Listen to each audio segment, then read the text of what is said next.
Nearly 6 months after Orange County topped San Antonio in the Western Conference Final, these teams meet again at Championship Soccer Stadium in a new season as we continue to roll through April here in USL Championship.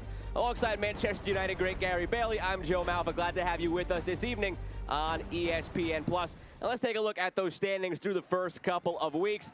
Both teams tonight end up in the mix near that top 8. Orange County just off the graphic in 8th place. San Antonio in 4th.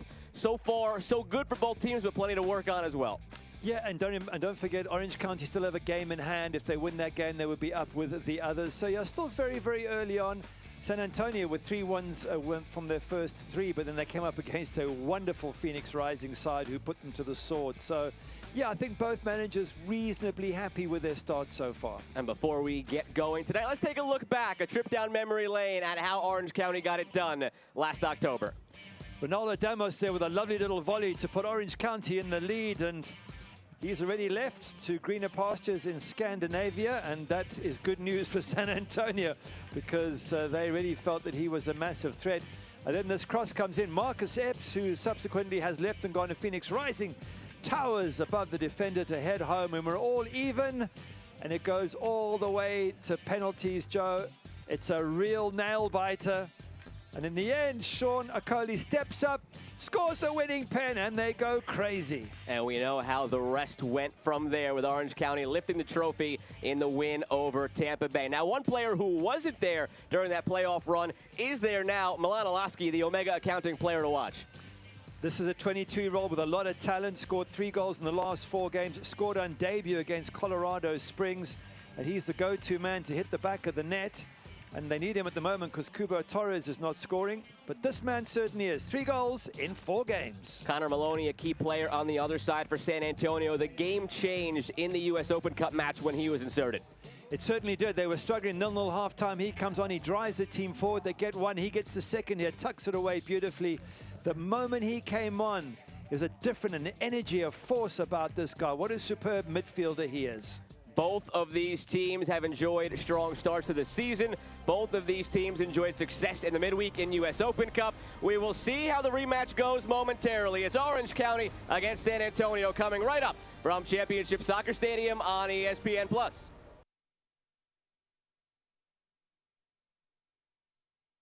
Back post run, header down and in! Rakowski got a piece. Asante turns. Rakowski gets up.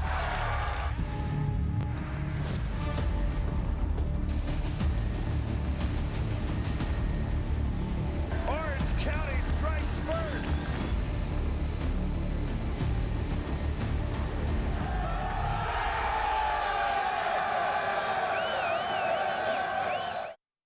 We never knew that it was going to be one of those sought-after IPAs all over the world. One was a double IPA, the other was a single. It was Doug's idea to combine our 2 recipes together. And that was the key. They gave me the beer, and I thought, this is the best beer ever. And they said, yeah, well, it's 7%. Yeah, and that's how a beer called Sculpin was born. When you're making something and creating this art, and then you get to share it with people and they enjoy it, it's why we do what we do.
Now that's some experience down there in the County Line Coalition. Baby in the right hand, beverage in the left hand. They're ready to go here at Championship Soccer Stadium, and so are the teams out on the field. We take a look at the starting lineups for both clubs, beginning with the home side, Orange County, brought to you by Kimco. For Orange County, just the one change from the team that drew 1-1 at New Mexico in the last league match. Kobe Henry in for Hunter Gorski, who drops down to the bench. So it's 3 with the wingbacks, Villa, Nueva and Kasipli bombing up and down. And Kubo Torres with some supply from Iloski and Kuningas. Alan Marcina doesn't have a lot to choose from right now due to all the injuries, but still quite a lineup he's able to trot out there. It's a decent lineup. It's got 3 changes to the team that played against and lost to Phoenix Rising in their last league encounter. Yasser Kamiri coming in, as do PC and Justin Dillon. Good to have him back up front. Out go Mo Abu to the bench. Ates Youf injured, and David Luera, who will be missed, he's injured as well. Coming off a loss against Phoenix, San Antonio looking to get back on track. Orange County looking to use their success in the U.S. Open Cup to vault them forward here in the regular season. A look at the keys to the game brought to you by Easy Fleet GPS as we're set to kick things off here at Championship Soccer Stadium. Just looking at the keys, just be aware from an Orange County point of view, the direct and quick counter-attacks from San Antonio is something this team in white are famed for. Very quick in transition. And from a San Antonio point of view, get strikers to initiate the high press. The way they get you into trouble, San Antonio, is they put you on the high press. To do that, you need the strikers, Justin Dillon and Elliot Collier, to start that press movement.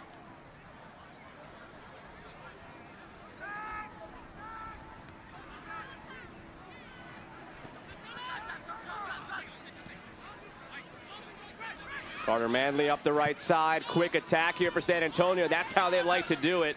Alan Marcina said it's not an easy identity for these players to always hold up. It's demanding. They want to press. They want to be direct. And you see it right there in the first minute as they charge forward. Yeah, the word he used as well was they want them to be the aggressors. He wants them in everybody's face.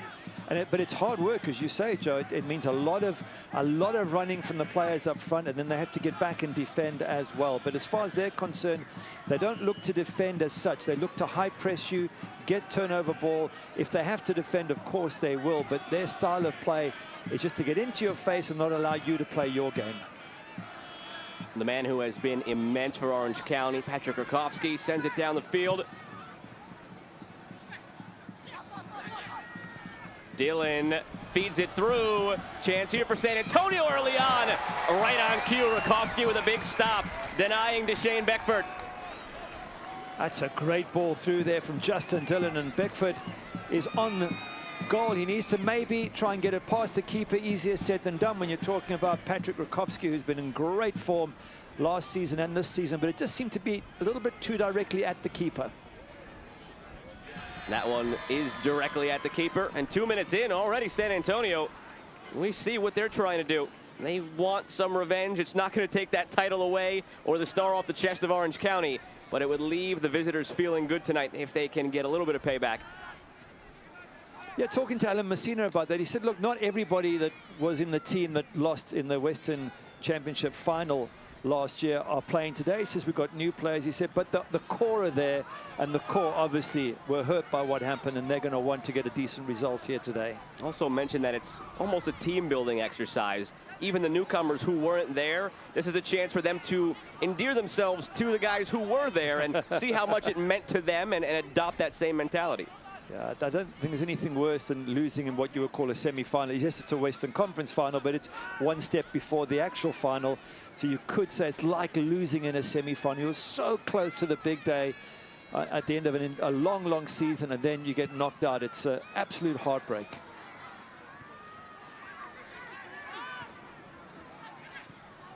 Kuningas, Alaski over the top looking for Torres, and Kuningas takes it back. Here's Kubo Torres. Half-hearted on the attempt, maybe betwixt and between a cross or a shot. Ends up in the hands of Jordan Farr. There wasn't much of a shot, was it, from Kubo Torres? I'm looking for a lot more from him. In the couple of games, or the 3 games he's played so far, just the 1 assist. Hasn't really lived up to billing as yet. Kobe Henry battling Justin Dillon, the bright young star for Orange County, 17 years of age. And Richard Chaplow believes he is just barely scratching the surface of what he can be as a professional. We know what happened with Ronaldo Damas, sold to Scandinavia for a pretty penny. Kobe Henry may be the next one, and it's going to be a bittersweet moment for Orange County. On the one hand, you hate to see him go. On the other hand, it's a nice spot to be in as an organization where you can develop that kind of talent. And, you know, you've got plenty behind him in the pipeline as well. They're very confident about where they stand. And that's part of the job of a USL team. And I think every manager will tell you the same, that they want to develop top-class players and move them along. They want them. Oh, dangerous. Given away. Collier mishits it. Second opportunity perhaps for Collier, and poked away instead. There's that pressure. Look at the white shirts. That pressure resulted in that opportunity for Collier there. But just to pick up on that point, clubs want to develop great players. That's got to be a foul. And players will go to a club that says they want to develop you because players want to move on to a higher level. So it works for everybody. By the way, Kobe Henry's goal in the Open Cup. If you haven't seen it, go to ESPN Plus and have a look. Turns and strikes it from all of 15 yards in the box from a corner and sticks it in the top corner past the keeper. Brilliant strike. You describe it, and it almost still sounds like an undersell. Just a spinning left-footed volley. And we asked Richard Chaplow if he's ever seen Kobe Henry do something like that in practice. And he said if he practices it, it's when he's not looking, because he's never seen something like that from Kobe Henry in any training session. Over the top here to Torres. Kubo cuts it back. Chance here. Torres is denied by far. Looking to open his account for Orange County. That's much better from Kubo Torres. I was just saying a little bit earlier, we need to see more from him. He hasn't inspired yet. And he's got Sean Okoli waiting on the bench, who has scored twice already. Okay, but even though he makes the keeper make a save, it's reasonably close to the keeper. It's not like in the corner. And given his background in the MLS, I'm expecting a lot better from Eric Kubo Torres. So let's see how he goes in the rest of this match. Feels like he's been around forever. One of those guys who should be older than he is because he's been around for so long, but still just 29 years of age. Take a look at the injury report while we have a chance. Brought to you by Whiteboard. Alaski, Brian that is, with the knee, and Alcindina picked up an ankle during the week, and as you mentioned, the two out for San Antonio. So these teams both dealing with it right now. Small rosters for both clubs to begin with, now hurt more by injuries. Alaski finds a way through, doesn't get all of it. Tricky player though, isn't he? He's a threatening player when he gets in that box, Milan Alaski. He's going to cause defenses a lot of problems this season. The sentiment was the same from both Richard Chaplow and Alan Marcina as far as where these clubs are and where they think these clubs could be. It's just a matter of getting to full health and bringing some more players in. At that point, they feel they can be forces to be reckoned with. Not upset with where they are at the moment. Both performing well, both have a lot of talent, but both feel they can make immense strides as the year goes along. Which I guess is what virtually every manager will tell you, because they want to keep improving. That's their job. Their job is to find talent throughout the year. Obviously, money's an important thing. The more money you have, the more likely you are to find the better talent. If you look at Connor Maloney, they were so influential in the Open Cup during the midweek. But that's what you try and do. But to be fair, San Antonio, 3 wins out of 3 to begin with. They've only lost 1 against Phoenix Rising, which is no disgrace. And Orange County losing the opening match against Colorado Springs, which again is no disgrace. Great draw away at New Mexico United, by the way. Thought that was a fantastic point. Villanueva dazzling down the left side. Loses his footing. On his own volition, apparently. No foul called.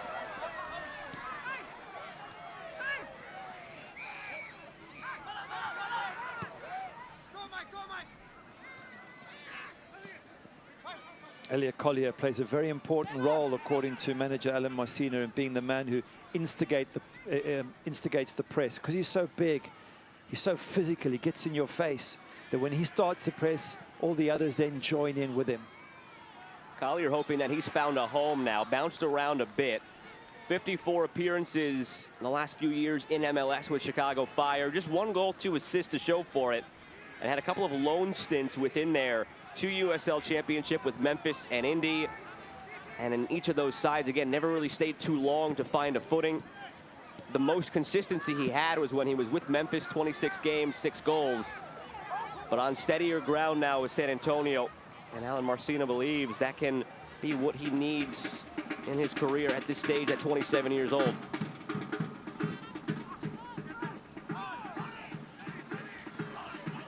Peterson scored in the midweek, threads it through for Olaski. Torres makes the run, Olaski goes for goal, and that's it.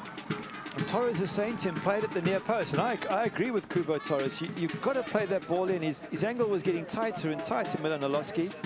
Yeah, I think he realizes it. He's looking to the heavens and he's going, yeah, I got that one wrong. But Kubo Torres is in the middle saying, from there, you haven't got an angle. I'm in the middle of the goals. I've got the best angle. Give it to me. So a little bit of discord between left wing and center striker. Talk about things being on steadier ground for Collier. The same could be said on the other side for Milan Olaski. And Richard Chaplow believes he is poised for a breakout this season. This one too long for Villanueva, but he's able to track it down and has some time as well. Villanueva's ball is out for a corner kick. Some confusion in the defense there. Jordan Farr shouting at his defenders. They're looking at him. The ball seemed to float in the box and they all stood waiting, and really the goalkeeper must control that situation. He has to scream loudly whether it's his or it's not, in which case it's away. But there was a lot of confusion, and very lucky they weren't punished in the middle of them waiting for each other to clear the ball.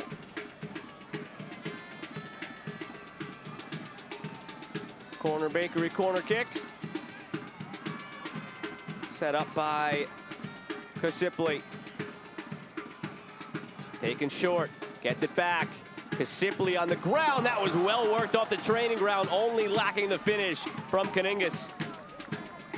That came very quickly to Kaningas, didn't it? But on his left foot, you felt he could have at least hit the target. Maybe it's not his strongest foot, but he wasn't under too much pressure. But I think it was the pace of the ball coming at him that caught him a little bit by surprise.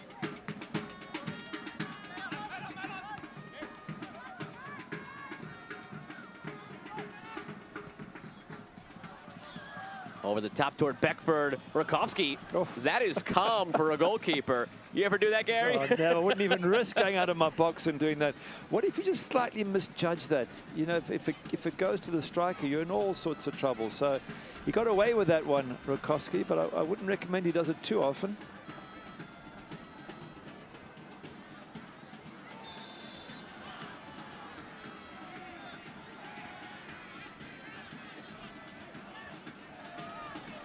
Kasipli and the mustache. Every week I think of whether or not it should go, but it stays. Looks like a World War II movie, doesn't it? You know. Well, maybe the fashion's coming back. Or he's trying to bring it back at least. A free kick on the way for San Antonio.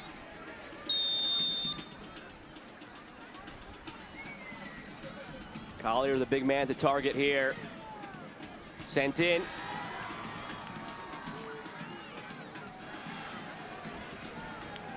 Back to the point about Milan Olaski. Comes over from the Real Salt Lake, Real Monarchs organization, where he's been for the last 2 years after signing a homegrown deal in January of 2020. And he was just kind of caught in between where he'd be with Monarchs and then he'd be on the bench for RSL, and he never had a chance to get a rhythm. And even through all that, he had 5 goals, 3 assists in USL Championship for Monarchs last year. And Richard Chaplow felt that once he got into a rhythm here on steadier ground, he can really take off, and take off he has in just a few games. 2 goals in league play, 1 goal in Open Cup play.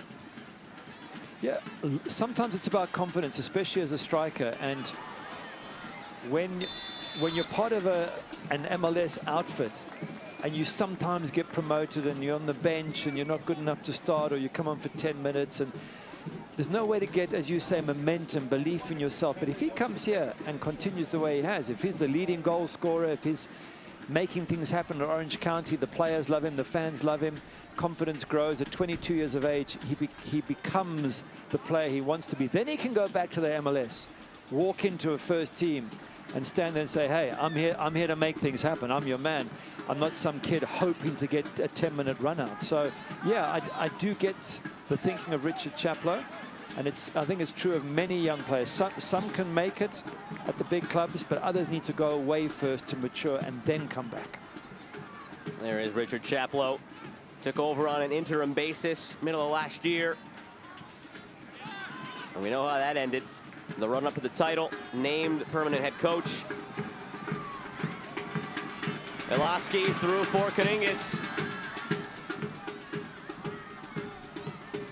Well defended by Gigi Traore, but given away by San Antonio.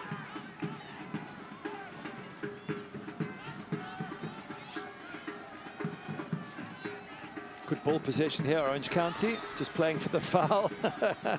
Just felt the pressure there. Tony Rocha goes down. Trying to play it quickly, but PC in the way.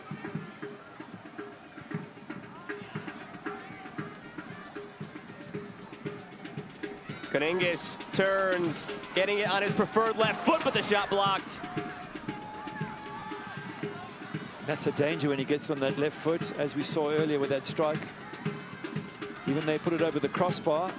It was a fair attempt for a ball coming very quickly at him. Rocha, that one skied in the end. OCSC and Scottish champions Rangers FC have partnered for a series of youth camps this season. The 3-day session from July 6th to July 8th will be the first of 3 camps in 2022. Head over to orangecountysoccer.com/camps for more info. That's orangecountysoccer.com/camps. And that's a great link up to have with Glasgow Rangers. They're a massive, massive club in Scotland. Huge fan base, very, very good standard of football. And also the one thing it will do, Joe, if ever players can go to have a little spell at Rangers, they will get to see what passion is really about, because it's one of the scariest fan bases in the world. And that's maybe the thing that's missing from US football. I'm not being critical, I'm just saying that the fans are wonderful, but it's a party atmosphere. Look at them. There's music playing, there's things for kids to do. Go over to certain clubs in Britain, and it's like a war zone when you get inside those clubs. And that's that passion that American players need to feel and to understand, and to be able to play within that sort of environment.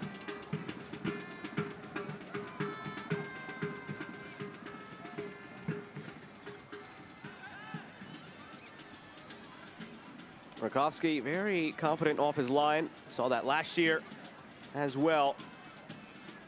Spent a couple of years in Finland before Orange County discovered both him and Mikko Kaningis. They were teammates in 2020 in Finland.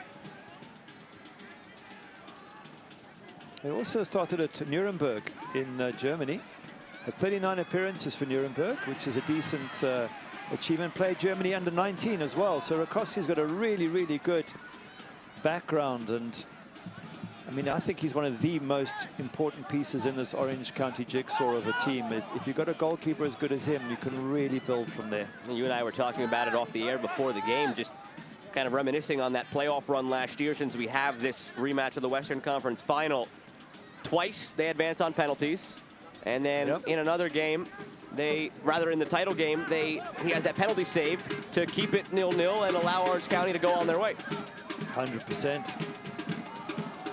It's small margins at that level, and a top-class keeper can make all the difference. That and the fact they had Ronaldo Damas up front. I'm going to mention that once again, Alan Marcina saying he is so happy for the boy to go and achieve his success, but he said, I'm also happy he's not playing against us, because he really is a handful. He said, we knew he was a handful. We told our players to mark him closely, and he still scored against us. Well, speaking of that title game from last year, and Ronaldo Damas, his new teammate there is Forrest Lasso from Tampa Bay. So those two probably exchanged some words here and there in training. Oh, it's nice that they both come from the same background and culture. They can help each other settle in a new land. Eloski to Kaningis, left it a bit too strong. But wins it back, Eloski. Really saw a surge in the first 5 to 10 minutes from San Antonio with that high pressure. But Orange County seems to have teetered the game in their favor as the flag goes up on Kubo Torres. Oh, the problem with the high press is if a team can play through it, which Phoenix Rising did, then you have no choice but to come back and defend. And the stats for San Antonio against Phoenix Rising were scary. I mean, they just couldn't get any press on at all. They had four shots to Phoenix Rising's 15. They had 1 on target to Phoenix Rising's 9. They just couldn't operate that press because they were on the back foot, and it's happening a little bit here as well. That's why, in theory, what Alan Marcina says is true. If you can press, you can beat teams. And Barcelona, of a few years ago, as we see Rakowski come and get that, would press you, and you couldn't play through the press because they were so good. But once you do, then all those white shirts have to get tracking back, and that's not easy to do. So it's a high risk, but also a high reward strategy of Alan Marcina. And the word he used was demanding. It's a lot on the players, easy to wear them out. And when you talk about a team that doesn't have much depth right now because of the injuries, it's a fine line between sticking to your identity as the foul is committed and a yellow card will be brandished here to PC. It's a fine line to walk between maintaining your identity, but also not running the players into the ground when you know you don't have a lot of depth right now. Yeah, 100%. By the way, PC, early to get a yellow. Does he need to sort of... Yeah, he comes in late and then grabs him with his hands as well, because now, of course, you're tiptoeing for the next 70 minutes. You can't afford another yellow. I really do, as a, you know, from a coach's point of view, I just think they must be so frustrated with players who get yellows in the middle of the pitch. I get it on the edge of your box, but yellow in the middle of the pitch is just really is unnecessary.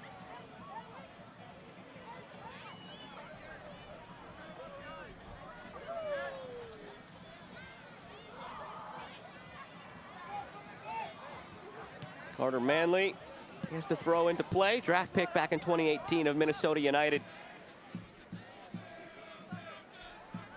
Never really caught on until last year, Carter Manley. Just 25 years of age still. Appearances were few and far between up until his 2021 season at RGV.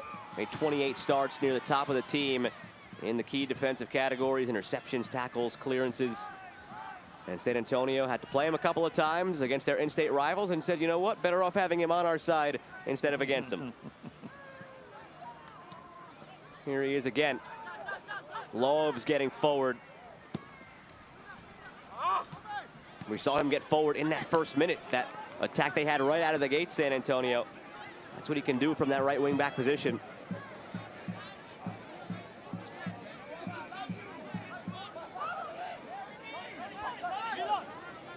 Roscoe, I was going to say probably the same as you, but what a great player this man has been. I mean, 36 years of age, he's still super fit. Has played at the highest levels, both internationally for the US and at MLS as well. Wonderful, wonderful player. 29 camps for the USA, and is still leading by example at 36 years of age. The linchpin of this team. Some faces have come and gone from the championship team of last year. More than enough remain that made up the championship DNA of this club. But he is the backbone. Richard Chaplow called him his coach on the field. Can rely on him to just keep that back line organized at all times.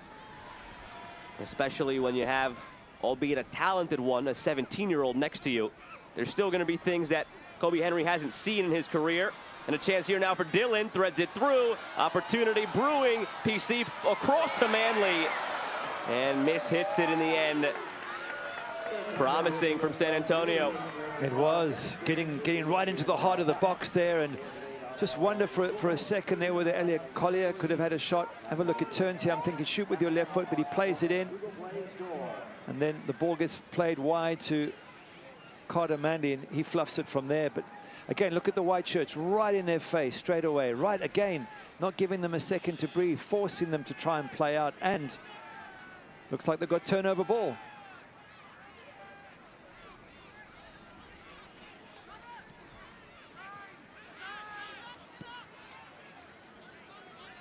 Here's Manley, picks the head up, floats the ball in.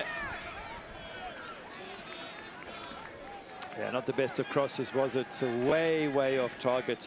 And there was no pressure on him either, so there's no excuse. He needs to have much, much better service into the box than that. Celebrating its 75th anniversary, Select is proud to be the official match ball supplier of USL Championship. Choose what you play with at www.selectsportamerica.com. Select, League's Choice, Player's Choice. That pressure again causing issues. Peterson, a well-timed challenge to win it back. And again turned over. San Antonio can turn it on and off. We saw it the first 10 minutes, eased up a little bit. Orange County played through it, and now again they're struggling mightily to get out of their own end. Yeah, as you said, it's a very, very high energy strategy. And when you have a big squad, what you can do after sort of 60 minutes is pull literally 5 players off, put 5 sets of fresh legs on, and off you go. But when your squad is thin, then it's a much more difficult thing to do for San Antonio. They probably have to keep the majority of their players on. They do have that young kid, by the way, Henrik Sakshag, or Sakshag, I should say, who scored 2 goals midweek in US Open Cup. Exciting to see him. They can bring on Shannon Gomez, Mo Abu. But after that, you sort of wonder if your team is getting a little bit weaker. You need to bring on 5 really, really good players. And of course, you're going to have injuries throughout the season. So you need a really strong squad to play this strategy. Otherwise, as you quite rightly say, legs will get tired very quickly as the season goes on. And a quick note on Mo Abu, available for selection tonight. They didn't feel he was ready to start because he didn't train this week. He had to leave the team to attend to a family matter, but he's back in the fold now.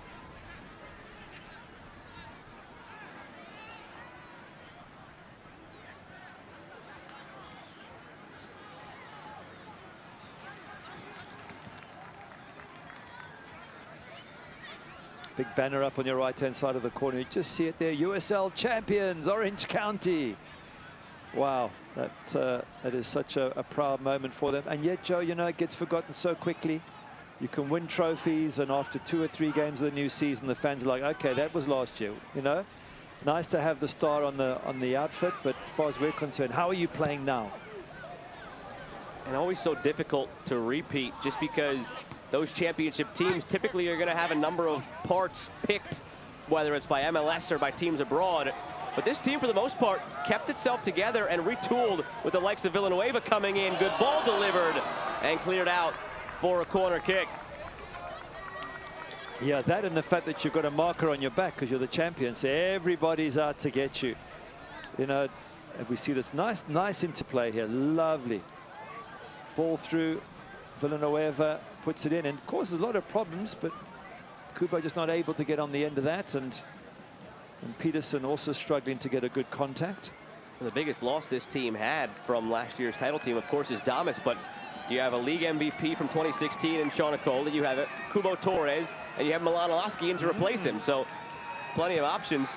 Kasipli's corner. It was a dangerous one toward the near post. Back for Villanueva.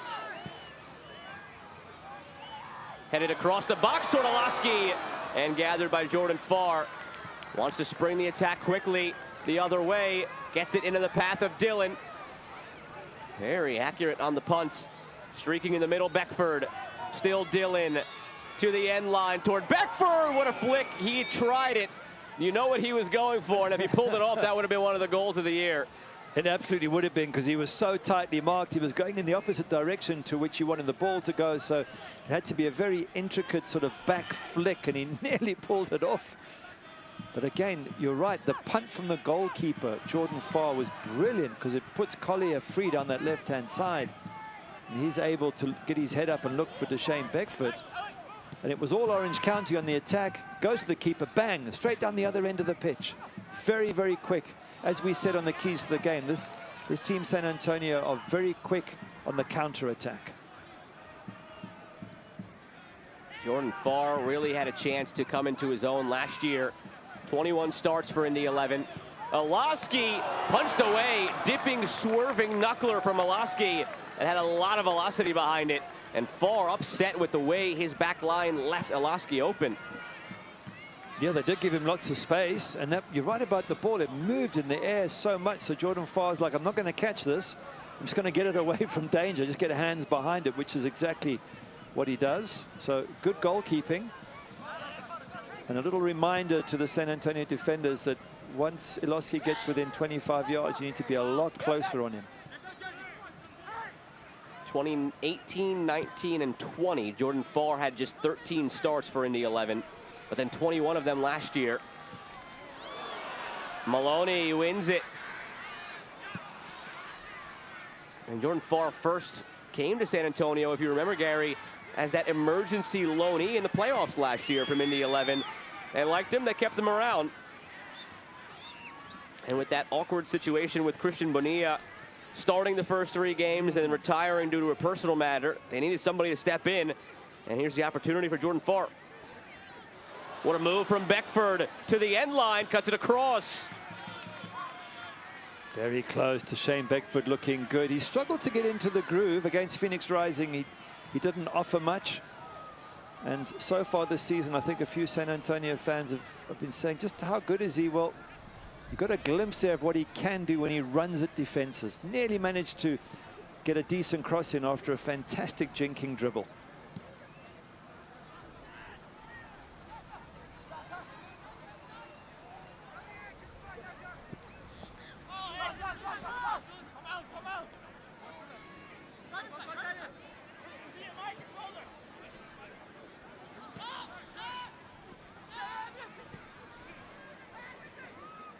Beckford goes down. Good spot for a free kick here for the visitors with nearly a half an hour gone.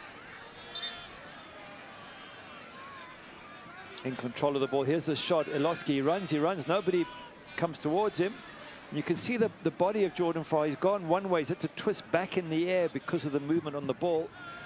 And from 25 yards, Iloski still had no defender within 5 yards of him. And I think that's what Jordan Farr was saying. You've got to get a lot closer. That way you can block the shot. Now, excitement at the other end, possibly.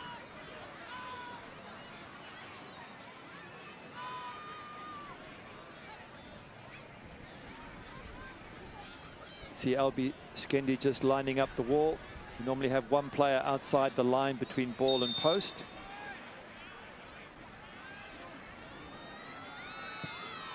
Well taken, but didn't dip enough in the end.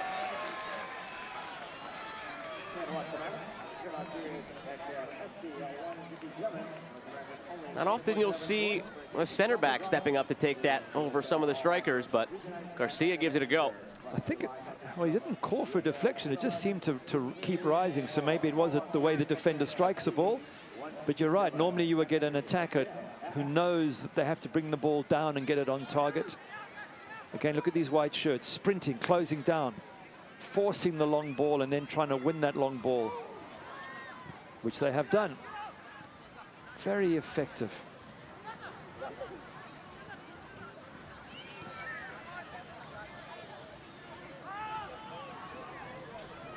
Problem is, when they played Phoenix Rising were able to play through their press, and then they found themselves with acres of space. And those white shirts were having to run back and try and catch up, and that caused problems. And also, to be fair, Phoenix Rising dominated possession. If you dominate possession, it forces the white shirts of San Antonio to have to come back and defend. And then they become a counter-attack team. But that's the thing, is they either high-press you in numbers or they counter-attack you at pace. Either method is very, very useful. Alan Marcina didn't feel it was the worst performance against Phoenix, just felt that they unfortunately ran into a Phoenix team steaming from back-to-back losses, and they were just terrific on the day. They were absolutely brilliant, Phoenix Rising. So San Antonio fans shouldn't feel too bad about that loss. They were aggressive as well. Phoenix Rising, they were super aggressive on the day. They got stuck in. They wanted it more, and they just absolutely dominated San Antonio. But after 3 straight wins and 2 of them away from home, there's no disgrace in losing 1 game. PC wins it. He does have to be careful whenever he goes in for those now. Remember, he's on a yellow card. Henry battling Collier, rather Dillon.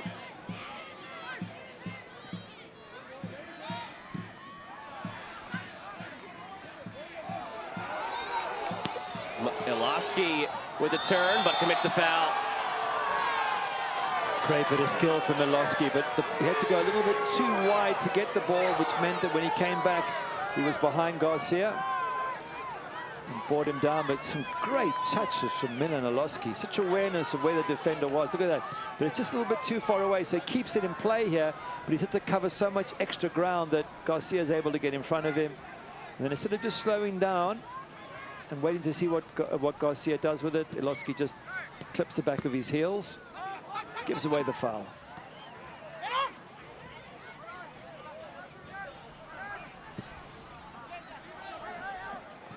Don't miss the latest Orange County Soccer Club news and show your OCSC pride by following the team on Instagram, Twitter, TikTok, and Facebook. Nobody is better at TikTok than Gary Bailey. Right, Gary? What is that? Is that a clock you keep the time with? It's better. I'll tell you this. It's better that you don't know what it is. The stick I'm getting for being a Man United fan, I'm not even sure I want to even see any social media, to be honest. I'm going into hiding. Beckford cuts it back for Collier. Henry gets in the way. Good bit of play from Maloney to keep that alive in tight quarters. Now gets it back. Maloney to Collier. The volley just didn't quite catch it cleanly on its way down. Hey, he didn't catch it, did he? Not at all. But you're right about Connor Maloney. He's been doing a lot of good work in and around that box. And it's so dangerous as a defender because you don't want to put your foot in and give away a penalty. So to be able to look at that, he just swipes it and misses it. There's a couple of white shirts in the middle, including Deshane Beckford, waiting for a pass. But they're sort of forcing Orange County to play dangerously in their box, to tackle in their box, and you never know when you give away a penalty. Left Coast Brewing is the official watch party partner of OCSC. You can catch all OCSC away games televised at Left Coast in Irvine, located less than 5 minutes away from Championship Stadium. Enjoy a variety of craft beers and delicious barbecue in the tasting room all season long while supporting your USL champions, OCSC.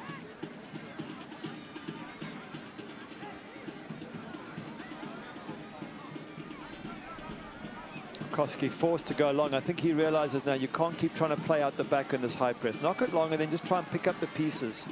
And this is where Sean Okoli would be a good addition. If you're being forced to knock it long, you need someone big up front to help you, and that's not Eric Kubo Torres' strength. It certainly is Sean Okoli's. Kuningas. Run never came from Villanueva. We might be reaching a point where Richard Chaplow might start going the other way in the decision-making process between Sean Okoli and Eric Torres. One is producing right now, one is not. Yep. But that could change at a moment's notice. Not that moment. Yeah, I think he really feels that there's life yet in Kubo Torres, that he's been such a good player, and that maybe he's just gone through a little bit of a rough spell, and that with a bit of help and support, they can get back to where he was, that level he was at MLS. But sometimes players lose it and don't get it back, and I think that's going to be the hard decision for Richard Chaplow to say, sorry, Kubo, you're coming out. Sean's my man, and you're going to have to go to the bench, because that's been happening to Kubo now at a few clubs, and it would be a real body blow for him. But it doesn't, you know, the facts and figures don't lie. He really is struggling to get anything on target at the moment, is Kubo. Maloney now for Manly off the deflection. Beckford across, wrong side of the netting. You look at his history, Kubo Torres, he's got 66 goals in his career, but the brunt of those came in just 2 seasons. He had 15 for Chivas USA in 2014. He had 14 for Houston Dynamo in 2017. Now, those are 2 terrific years, and that's why maybe you try and stick with him, hoping he can recapture that magic. But the truth of the matter right now is he's not cutting it for Orange County, and you have somebody in Ugo Okoli who has 2 goals already in 3 league matches, and both of those coming as a substitute. The one game he started, the Open Cup game, he scored. So he is on fire right now. Yeah, I would agree with your logic, but you know, as a manager, if you promise a player that you'll give him a good run and you'll support him, if he doesn't perform for you and you made the promise, you sort of feel, well, I have to stick to it. But at some point, you can't.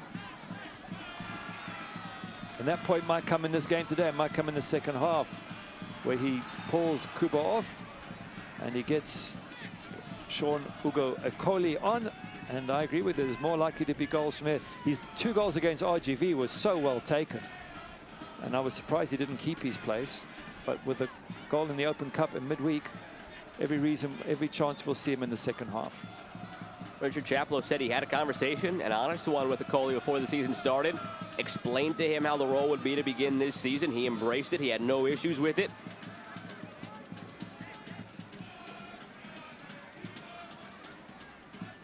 tell you, there is one player that we are missing that I was looking forward to seeing was Karedi Osiandina, the youngster. What is he, 18 years of age? Looks to be a prodigious talent, and was hoping that he would be available. He seems to be carrying a small knock at the moment, which is a pity.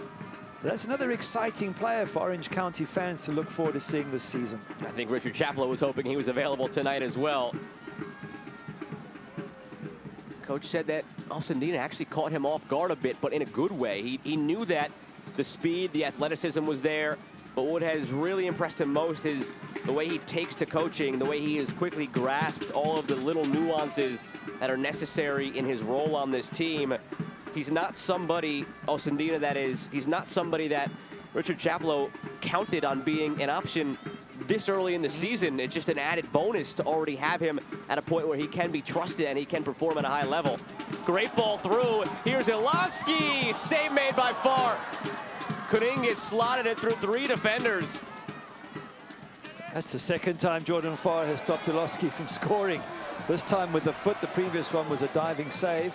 Lovely ball through from Kuningas with that magic left foot of his. I think maybe the defender got a little piece of that and just maybe slowed it down. Have a look here. Yeah, I think it just sort of hits a leg on the way through and just slows down a touch. A beautiful ball from Kuningas with that left foot of his. Here's Beckford, a lively first half for Beckford. That's a second cross. So, sorry to bump in. I was going to say it's a second cross he's missed it in the last 5 minutes. There was a few white shirts in the middle of the box waving hands at him like, what are you doing? He's doing all the hard work. Yes. Quality at the end. There's got to be a quality ball in the box. And there were 2 white shirts who looked fairly unmarked. You pick one of those out, you got a chance of scoring.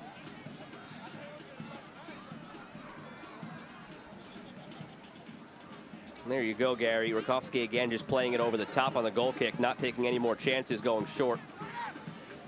And you see, you will get a fair number of knockdowns, which they've got now. So they've got away from the danger area. Now they can attack safely.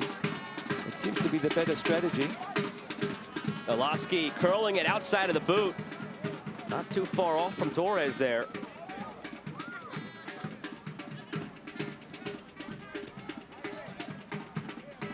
Here's Beckford again doing all that hard work all over the place in the midfield in a good way. Iloski. Very crafty player, Iloski. Back-to-back times he's had the ball. Tried something cheeky outside of the boot. Yeah, he's got some great skills, lovely touches on him. And he could be a bit of a legend for Orange County in the years to come. Only 22 years of age. If he stays and doesn't get tempted elsewhere, he could be a bit of a fan's favorite, I would think, for the next couple of years. Gets to play here with his brother Brian, who's still injured at the moment.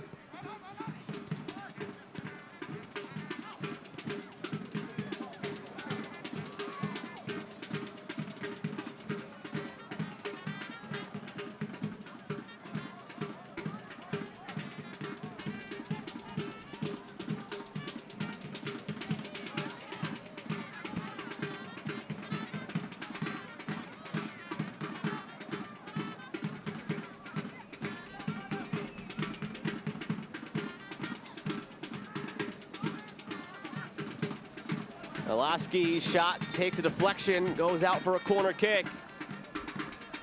Well, it's only a couple of minutes before half-time, and always say these are the most vulnerable minutes for a defense and the best minutes for a striker to get a goal in and go into the locker room 1-up. So let's see what Orange County can do with this set piece.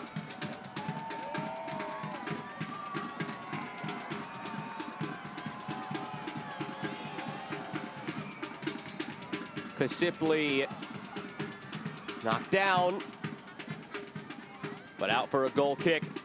Orange County Soccer Club, in partnership with Dick's Sporting Goods Foundation and the U.S. Soccer Foundation, is proud to be working on a new miniature outdoor hard surface soccer court at Delhi Park in Santa Ana. Head to orangecounty.soccer.com/mini-pitch. Sign up to stay informed on free monthly clinics for the community. It's wonderful to hear news like that, where sponsors and the club are building something for the community to get involved in. So great for kids to be outdoors playing soccer and being fit and healthy.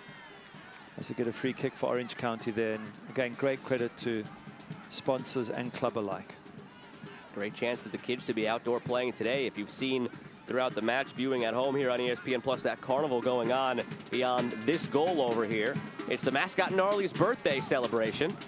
So a great day for the kids at the stadium.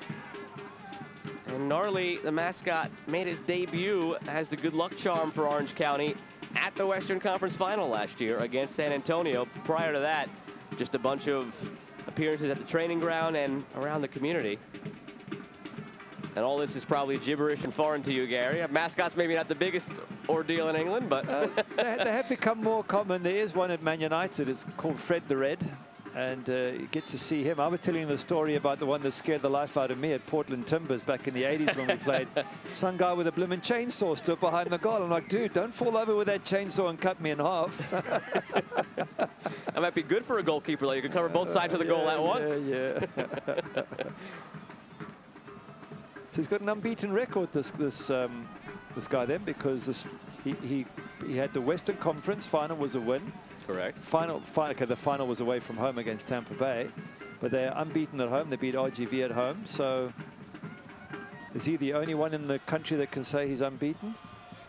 That would take a lot of research, but you know what? He's definitely at least tied for first in terms of winning percentage. We'll go with that. 1 minute of stoppage time here in this first half.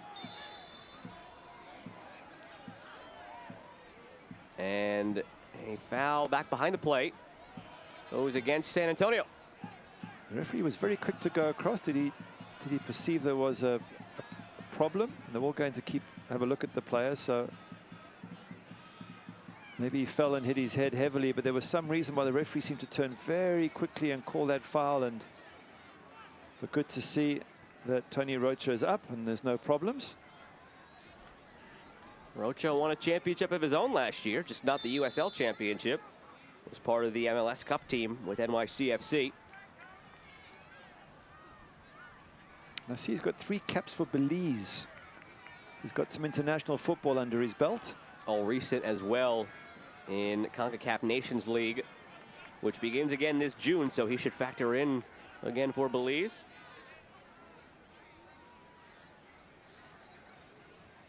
Beyond the 1 minute of stoppage time, that whistle coming any second now.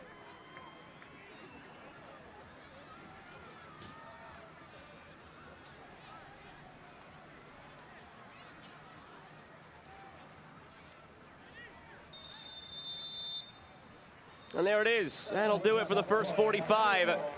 Action both ways between two old foes who met in the Western Conference Final last year. 11 shots for Orange County, 7 for San Antonio, but no goals to show for it. Yeah, it's been pretty even, hasn't it? Both sides have had shots at goal. Both goalkeepers have had some decent saves. They both had little periods in which they've looked good. So it's very, very even. As we see your famous mascots there, ready to come out. Well, there's Gnarly in the orange, and he's got some of his friends from around Los Angeles to celebrate the birthday with him. A great event here at Championship Soccer Stadium. Birthday party for the mascot. It doesn't get much better than that. The kids are having some fun. That guy ditched the beverage that was in his left hand. All his attention is on the baby now. And right now, a scoreless half between Orange County and San Antonio. We're back in just a moment.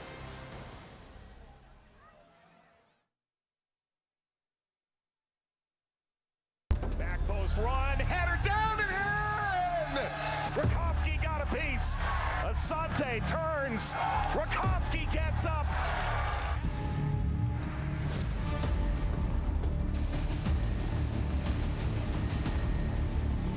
Orange County strikes first.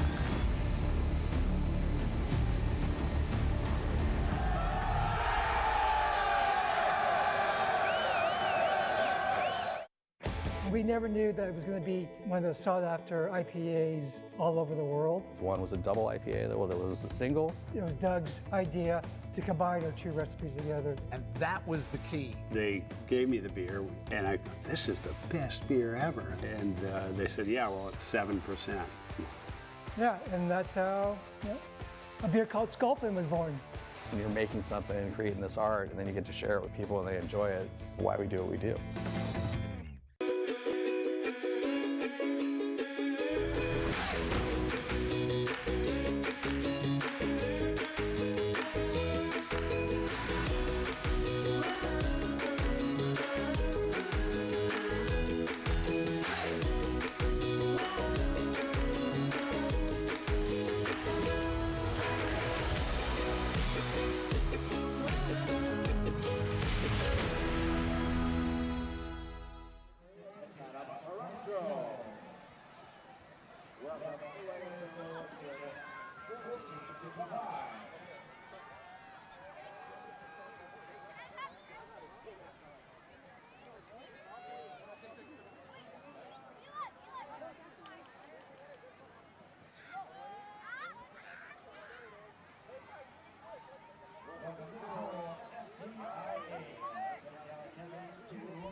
Welcome into the Pro Sport Halftime Show. Pro Sport, the official physical therapy partner of OCSC.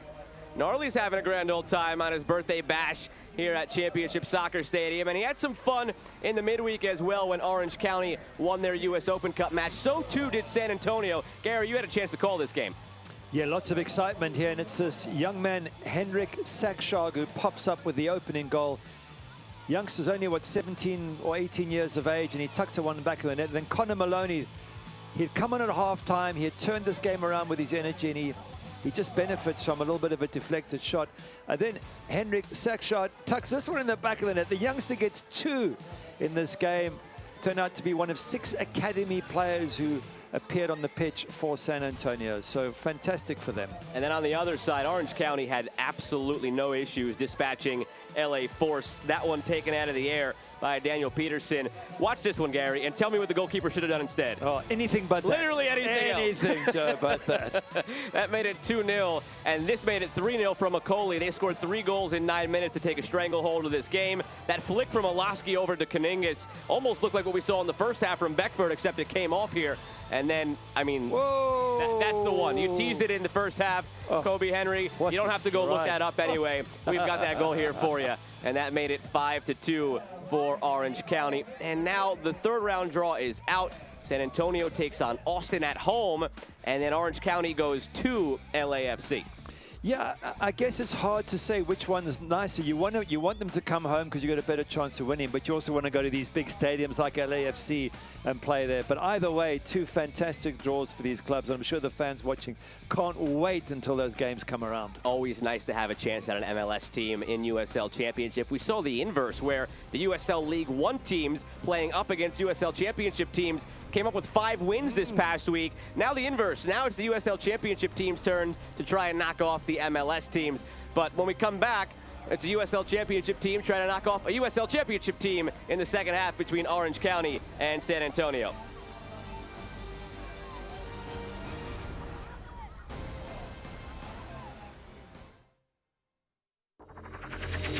I'm on that real tick.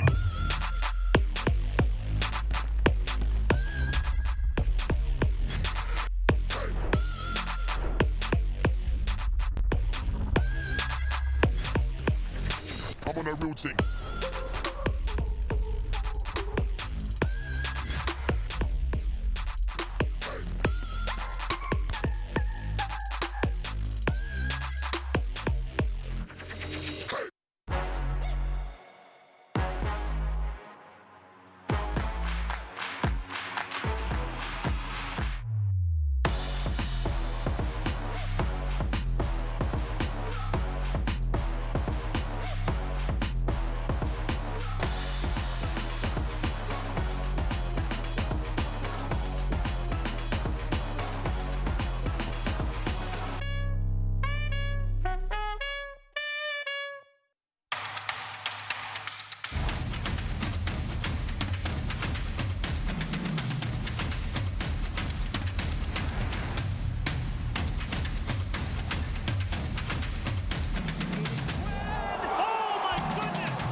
In the making, a dream start for City.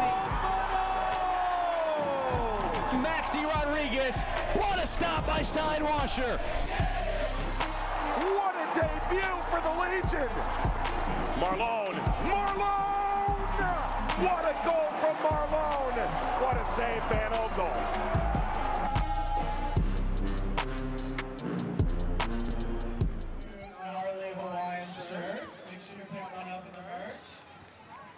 Russell reached out and said, hey, I'm going to get Gnarly something for his birthday.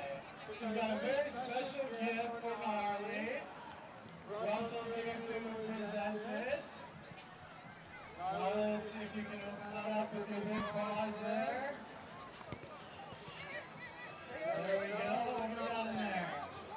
Looks like we've got a... Back here on the Pro Sport Halftime Show, scoreless between Orange County and San Antonio. Fans having a grand old time at Championship Soccer Stadium, hoping that the home side can replicate what they did against San Antonio in the Western Conference Final. But we step away from our game for a moment to take a broader look around USL Championship. There's a note on the Open Cup. Round 3 will be taking place April 19th to 21st. Don't miss all that action on ESPN+. If you want to vote for the Player of the Month, you can go ahead and do that through April the 11th. And the USL Championship on ESPN continues Friday, April 15th in Birmingham and Detroit's matchup. Look at the scoreboard from around the league today. The one thing that stands out to me, Gary, El Paso Locomotive finally on the comeback trail, it seems, after 5 straight losses in all competitions. Yeah, I was so surprised with how bad this start has been this season, but that 4-0 victory wasn't just a 1-0 victory. It's a real confidence booster, and they should be able to recover from that. Colorado Springs once again. Absolutely fantastic. 100%, what is that now? 5 wins in 5. Brilliant. Indy 11 have recovered. RGV have had a strange start to the season. They've struggled to get results. San Diego looking stronger and stronger every game. And Colorado Springs in that game came from down 2-1 to win that one 3-2 to preserve that perfect record. A look ahead at the upcoming schedule. 2 games in action tomorrow. Louisville, Loudoun, and Birmingham and Hartford. Some midweek action as well, with Memphis taking on Tulsa and Oakland Roots taking on that San Diego Loyal team. Things seem to be clicking for Landon Donovan's side right now. Absolutely. They were fantastic away at Wild Horse Pass against Phoenix Rising. Absolutely brilliant. So if that's the standard they can keep aspiring to, they're going to be one of the favorites to win the championship this year. They did lose on the road against Tulsa, which now seems like it was an anomaly. We talk about some fun U.S. Open Cup draws, by the way. San Diego going to L.A. Galaxy, so Landon Donovan gets to face the team that put a statue of him outside the stadium. We come back to this stadium for some more action after this break with half number 2 between Orange County and San Antonio.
Run, header down and in! Rakowski got a piece. Asante turns. Rakowski gets up.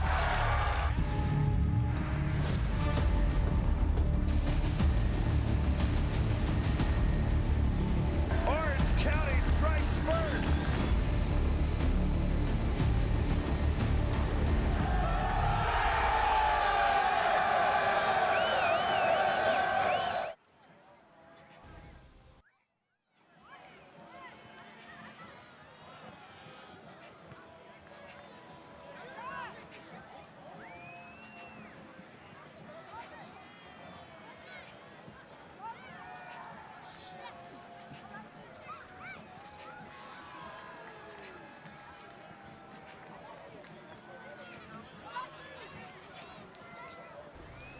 Teams are filing back out onto the field at Championship Soccer Stadium. We wrap up the Pro Sport halftime show now and get you to the second half of action. But first, a look back at the first 45 with those first half highlights. Gary, for a 0-0 game, there were plenty of highlights to actually go through. Shots for both teams, 18 total in the half. Yeah, lots of excitement around the goal mouths as well. Lots of balls bouncing around and near efforts. But this is early on. Deshane Beckford with a great run through. Hits it directly at Rakowski. But the fact that he got into that position was a lovely ball through and a great run by Beckford. So that just showed you early on that San Antonio were on the front foot. And then as much as it went one way, it went the other. Lovely ball from Milan Iloski here. And a cut back from Kubo. Gets a shot. It's not a bad shot, a little bit too close to the keeper, who deals with it fairly comfortably, but at least he gets the effort on target. And that's how it was, end to end. And plenty of excitement for us all to enjoy. They're trying to clear the ball here. Look at the number of bodies waiting, Orange County. Ball into the box, header comes in. Eloski just misses that. He's at full stretch, and you think if you can just get a toe on that, maybe you can get something in the box. Peterson here, just knocking it around. Eloski, they stand off him, He goes, you know what, I'm going to take a dip, and the ball moves all over the place. Jordan Farr makes the save, but you can't back off from a striker who's only 25 yards out. In the end, the keeper really does perform well. And as you said, Joe, lots of other action in and around the box that could have resulted in something and didn't. Once again, this beautiful ball from Kuningas. Milan Eloski, his shot just saved by Jordan Farr's left foot. So you can say the better chances fall into Orange County, but certainly there were a few little sniffs around the box for San Antonio. And overall, like I said, 18 total shots, 11 for Orange County, 7 for San Antonio. The eyes tell you pretty much that story. Sometimes the stats don't necessarily match what we saw with our eyes, but this one kind of fits the bill. Yeah, it's been Orange County with more of the efforts, but it has been a very good showing by San Antonio, particularly the high press and turnover ball, because when they did get the ball, they were literally on the box, edge of the box of Orange County. They just couldn't turn it into good efforts. Shane Beckford with a couple of missed crosses at the end. It was very frustrating for his partners waiting for the ball, but all in all, reasonably close. Home team just ahead on points, but no knockouts as yet.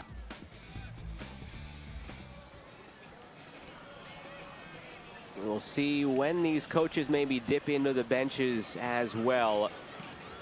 On the Orange County side, you wonder when we might see Sean Ugo Akoli. Yeah, that's going to be a decision that's going to come fairly soon, I would think, for Orange County. And I think on the other side, also just keeping an eye on Mo Abu and seeing when he comes on, that would be a good option for them. That's right now, actually. Oh, is it? A halftime substitution for San Antonio. Mo Abu in, Yasser Kamiri out. Okay.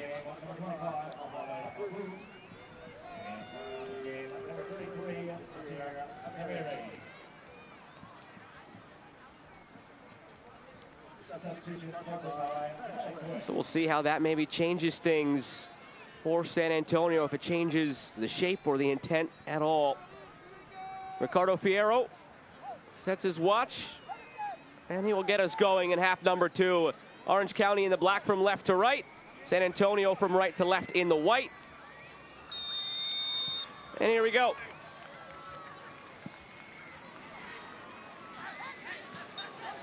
Quick foul against Kuningas. Yeah, it didn't take long to give that foul away. 2 seconds into the second half.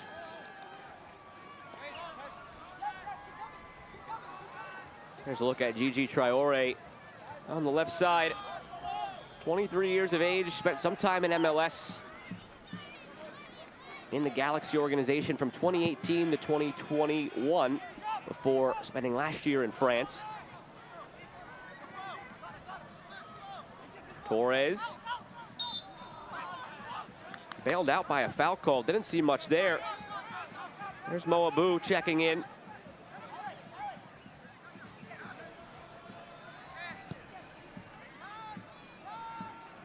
Mentioned it back in the first half, but bears mentioning again.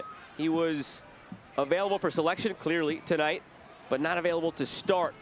At least that's how Alan Marcina felt, and how he felt after talking to Mo Abu, who missed a week of training because he was away to attend to a family matter. That substitution brought to you by Mediquip, turning setbacks into comebacks. Torres plays it back for Villanueva. PC lofts it for Maloney, and they get it clear. Sent out into space for Beckford. He has been running all over the place tonight. Splits it through to Traore, cut back, nobody there. Oh, it's a lovely move from San Antonio, from Collier initially hooking it wide there. Fantastic run from Deshane Beckford. Beautiful ball played through, and Gigi Traore nearly finding someone in the box. If that had ended in a goal, that would have been one of the moves of the game.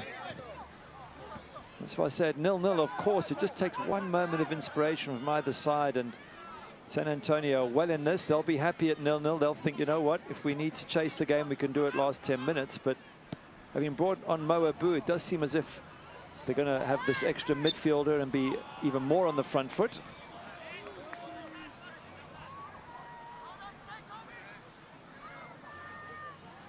Well, 3 straight times these teams have met in which the game was tied after 90 minutes. And the last 2 regular season matches ended as scoreless draws. So not necessarily in uncharted territory with these 2 teams. Abu, a good service on the free kick, but the header directly at Rakowski. I think that was from Elliot Collier. But there's a danger for you from a set piece.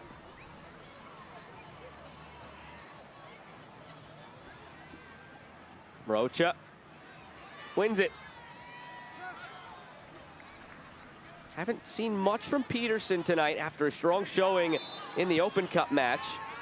Quiet in that midfield next to Rocha. And the foul here called against PC, who does have to be careful on that yellow from the first half.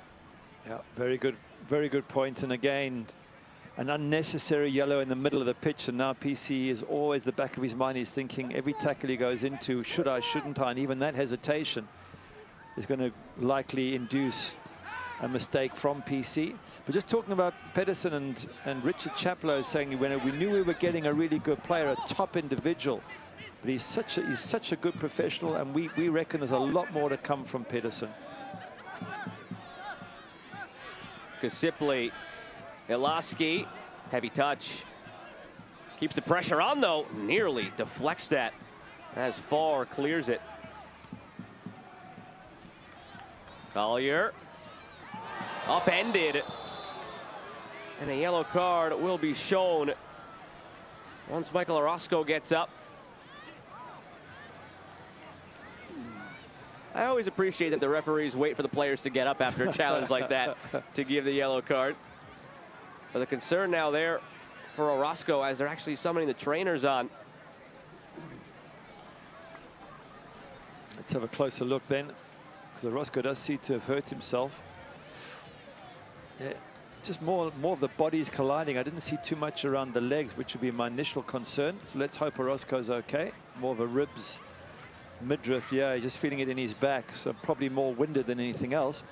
He hasn't hit a small player, has he, in Elliot Collier? What is he, a 6'3", 6'4"? Easy Fleet GPS, keeping your fleet on track. They bring you the yellow card for Michael Orozco.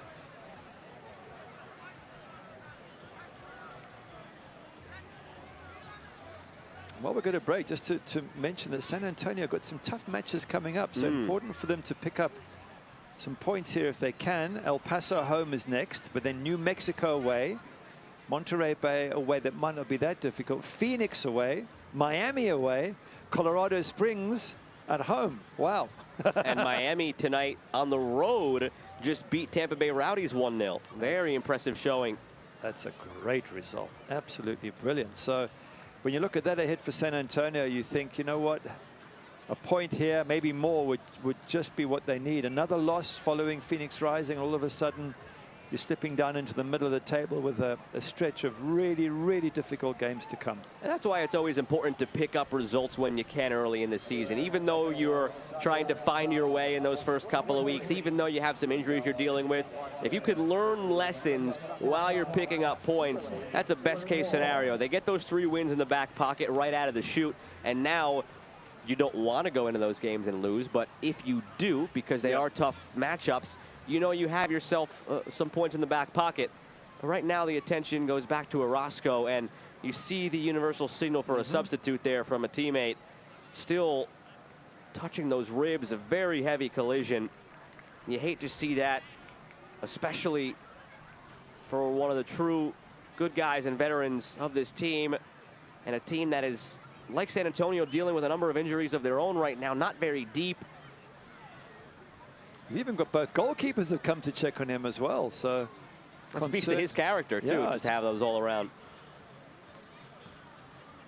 I feel like there aren't many guys on the field where if they go down injured, you have this many guys around to check on him. Yeah. There's a concern. They're trying to pull him up. He doesn't seem keen to move. Sometimes you get winded and you recover after a minute, but he doesn't seem fully recovered. So you start to worry that it might be something a little bit more than a winding. So we hope he's going to be okay, Michael Orozco, and wish him quick recovery. He probably gets the yellow card, but doesn't mean much if he's leaving the pitch. And he will be leaving the pitch. Hunter Gorski will check in.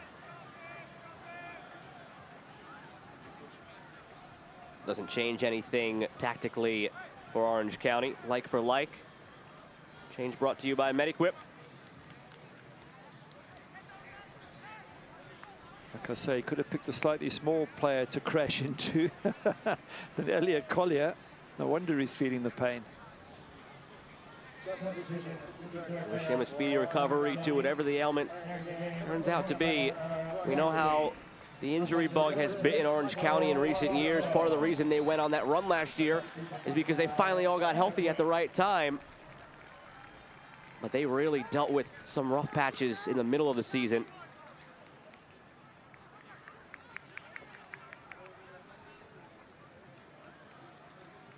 There is Gorski checking in. Started in the Open Cup game this week in place of Kobe Henry, who later came in as a substitute. Here's the free kick for San Antonio. Punched away by Rakowski. More confident goalkeeping. Yeah, it's a great punch that. It's a difficult ball, dropping in between defenders and attackers, and he's come solid, he's come positive, he's got his knees up, so all the strikers have got out the way very quickly. And what's more, Joe, he's punched it well clear of the box. He hasn't dropped it in a dangerous area. He's such a good goalkeeper, Patrick Rakowski. Circling back to the injury to Orozco and the depth of this Orange County squad, Richard Chaplow felt the team right now is maybe 70% of the way to what he feels the team's peak could be. And one of the keys will be getting more depth. Traore slips after a couple of nice moves. One of the keys will be getting more depth. So as these injuries inevitably come, because they're going to happen in the course of a season, you can keep going without missing a beat. That depth, though, not there yet. We'll see how they respond. And the foul is called against San Antonio. Caningis apologizes for his reaction. He thought the foul was going to be called against Orange County and started to react. And then he realized that Fierro was pointing the other way. 100% there. Gigi Traore doing really well down the left there, but just couldn't get past the defender and ended up giving away the foul.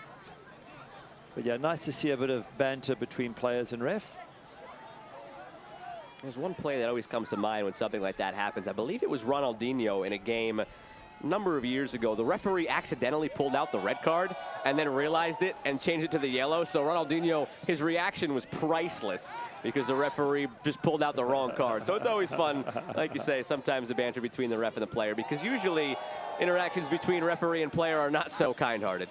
They're not, but the problem is if the banter, becomes too common, then it's difficult for referee to keep control of it. So it's a very, very nuanced balance.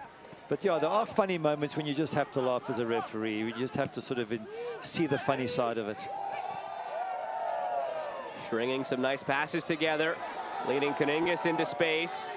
Back for Kasipli. Skendi. Taken down by Rocha.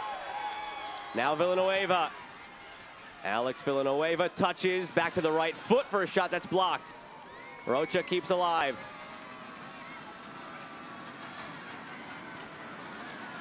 Switched to Kasipli. Seth Kasipli in front.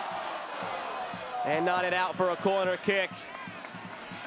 That was a lovely ball in from Seth Kasipli. Such good skills. Drills it in with pace. There was a player running near post there. Almost gets on the end of it. Look at it. Chesser controls it, turns, and then touch, gets it in. Well, there were two defenders against Tony Rocha, so Rocha just couldn't quite get to the ball, but the idea was really good. Corner Bakery, corner kick for Caningis.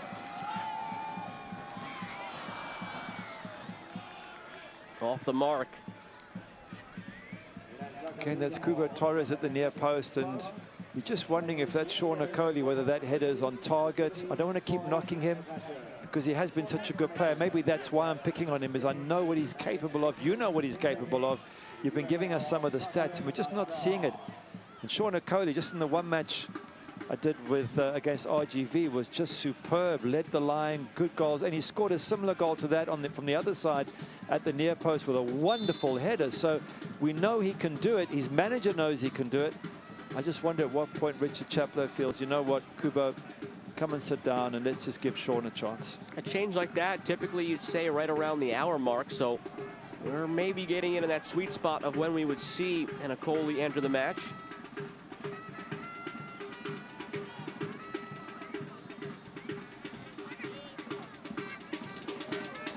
Beckford gets it to Dillon. Traore lofts it back post.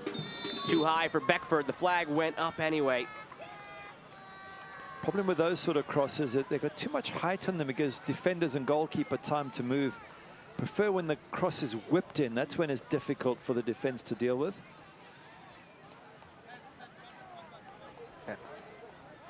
Fans, not too late to join the OCSC season ticket family for the 2022 season.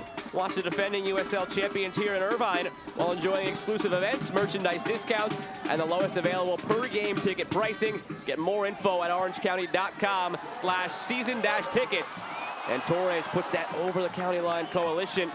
Once again, that link, orangecounty.soccer.com/season-tickets. I don't think one has to say too much. He raises his hand. He's totally mishit that. There was an option in the middle. It's a very difficult angle and quite far out. He was going to have to hit that perfectly to get it in the far top corner. Just wonder if looking for Iloski in the middle was a better option. And even if Torres doesn't really have it, whatever it is right now, he doesn't have it. That's not to say it's going to be like that the whole year. More so than any other position, I feel like striker, that momentum comes and goes. You look at a Ricardo Pepi lighting up the world 6 months ago. He hasn't scored in 6 months since then, for club or for country. So that comes and goes at all levels. Sure, and I think the players around him know it. So if you're not making that change, the players are looking at the manager going, well, hang on a second, surely, you know, surely we've got to mix things up a little bit and give Sean a try.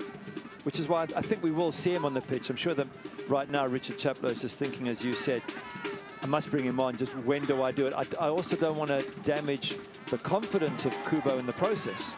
A slip from Skendi. Tainter sends it toward the back post, to the far post, and in off that post. San Antonio silences the crowd at the hour mark. It's Elliot Collier capitalizing on the mistake from Skendi. Well, that's a really good finish from Elliot Collier from a very, very tight angle. Have a look. The ball's going to get played in here from Tainter. It's a little bit of a chip. He keeps going. Unfortunately for Hunter Gorski, he can't get to that far post, but the angle is so tight. I'm thinking you're not going to score from there. He literally gets it in off the post. Nothing Rakowski can do. It's a fantastic finish from the tightest of angles there by Elliot Collier. One of those players that Alan Marcina talked about being in a situation where he can now thrive, has bounced around a bit with Chicago Fire, out on a couple of loans to the likes of Memphis and Indy 11 in USL Championship, but never really had his feet on level ground. Has a chance to flourish here, and maybe the first of many here with San Antonio.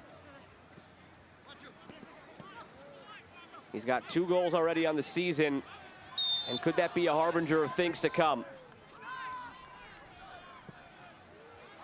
Orange County trying to get it right back the other way. And the flag went up on Iloski.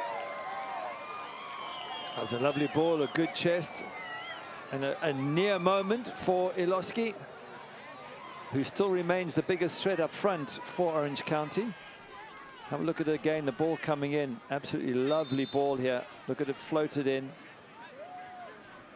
I don't know if he was. That was a very tight offside decision.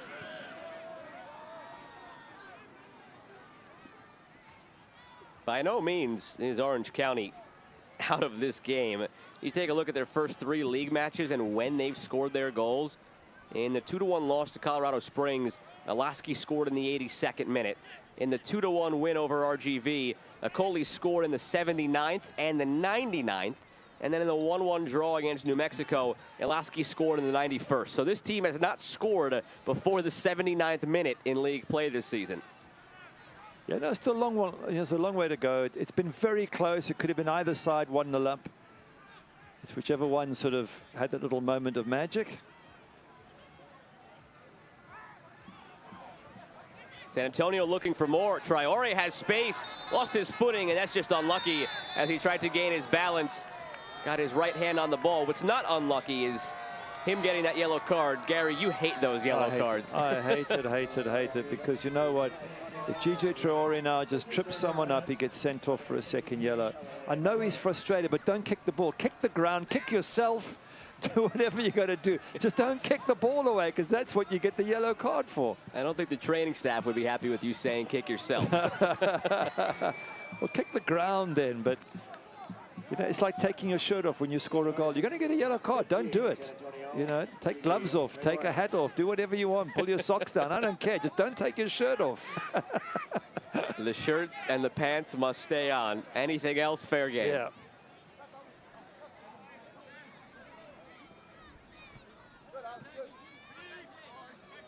Yeah, still lots of hard work to be done. We're just past the 2/3 mark in the game, and very tight, very even. You just get the sense that it's going to be one or two magic moments that will swing it one way or another. And I'm willing to suggest that Sean Okoli will come on and he could be the one who brings about that change. But it hasn't happened yet, so I don't want to keep saying it in case it doesn't happen. But you've got a sense that it seems to be the most likely choice. And perhaps if Richard Chaplow had a number in mind as far as when to bring in Okoli, being down 1-0 as opposed to level 0-0 makes it earlier. But could it be 2-0 instead? Not that time, just wide from Dillon. Fans, do you support Orange County? Why not represent Orange County? A full range of new merchandise is now available, and all 2022 merch includes a new star on the logo, so you can rep the USL champions. Visit OCSCshop.com. That's OCSCshop.com.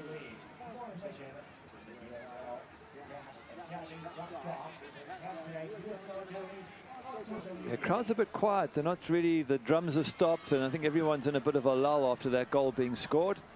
The players need to do something to liven it up, so it's up to Iloski and Kubo and those up front just to bring a little bit of magic back and get the crowd all fired up. A couple of crosses in the box, a couple of decent shots, just something for the crowd to be able to applaud.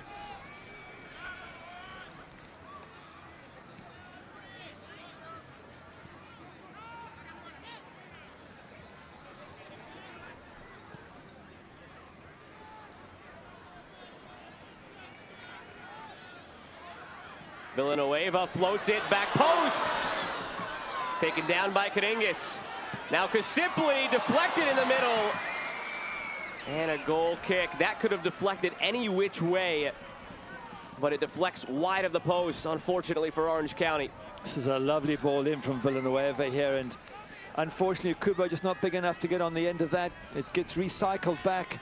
A decent effort coming in from Kasipli, and actually Kubo gets in the way of it. But at least there's something now for the crowd to get excited about, and for the Orange County players to feel that they can create more opportunities like that. But I guess it's not going your way if you're Kubo. You don't get the header and you get in the way of Seth Kasipli's shot. So it's not turning out to be the number 9's day at the moment. That shot looked like it was going wide, but Iloski behind Torres might have been there to steer it home. So just unfortunate for Torres. Yeah. It looked like he was trying to get out of the way, lifted up the leg, kind of jumped, but had to react very quickly to a rifle at him from his right back. But it's a positive bit of play from Orange County, and you've got to get balls into the box. You've got to threaten, and we haven't seen enough of that. And that was a really good moment for the home side. Orange County, I'm told, will be preparing a change. Hugo Okoli has shed the warm-up top. Now the question becomes, who does he come in for? Logically, you'd probably say Torres, but a versatile lineup here for Orange County. They could tweak the shape a little bit. Richard Chaplow has gone to this 3-back this year as he's had a chance to put his own fingerprints on the team more. He told us that last year he kind of kept things status quo as that one sails into the County Line Coalition. He kept things status quo because, look, comes in the middle of the year, personnel was the personnel. You had to do what you had to do to get the wins and go on the run. But now with an offseason, he wants that 3-back. He has the personnel for it. Could always tweak it, though, and go back to some other things that have worked in the past. You could do, but it does seem most logical that Kubo will come off Sean Okoli like for like. You keep the same players in all the same positions, otherwise they're used to it. You probably don't want to change too much the tactics at this stage, but you never know. He's a creative manager, so maybe he's got some ideas. And sometimes you want to shift the defense around. You want to change your shape just so that the defenders have to think differently and weigh things up. But it's calling out for Sean Okoli's size, and especially when crosses start flying in the box, he is just fantastic in the air.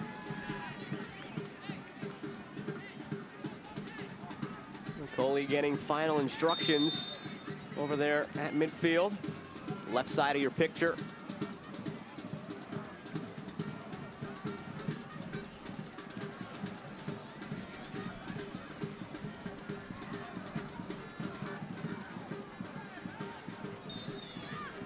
Late foul call against San Antonio.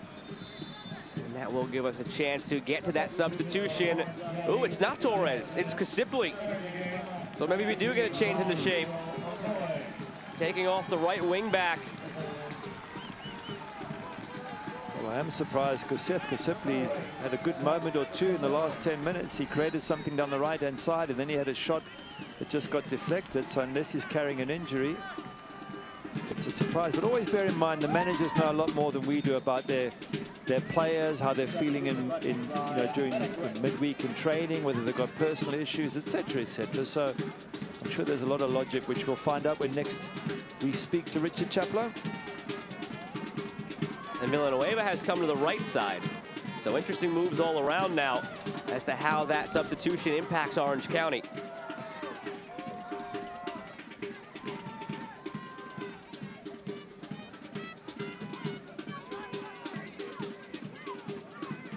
Collier, the goal scorer. Maybe a little bit too much confidence after scoring that goal. Just a little bit. Mind you, that the angle at which he scored from was so tight. The only way he was going to beat Rakowski was literally off the post, and that's what he did. Fantastic finish.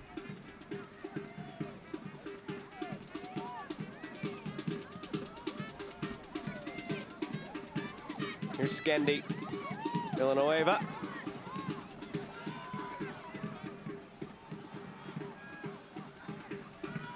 Dylan the other way for San Antonio. 20 minutes to go. It almost seems like Kaningas has dropped back into the left wing back role. Villanueva's come into the right wing back role, and otherwise you've pushed sort of Sean Okoli up with Kubo. So let's see how this all plays out.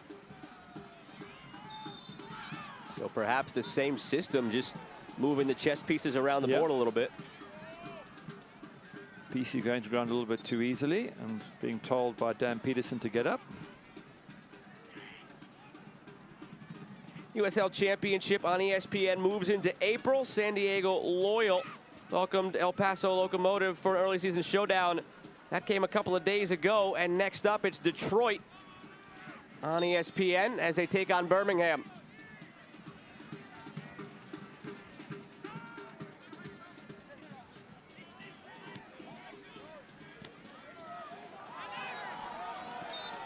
Oh, we're getting into Orange County territory for scoring goals, according to all your stats, after the 70th minute onwards. Still too early, 79. Still too early. 79th.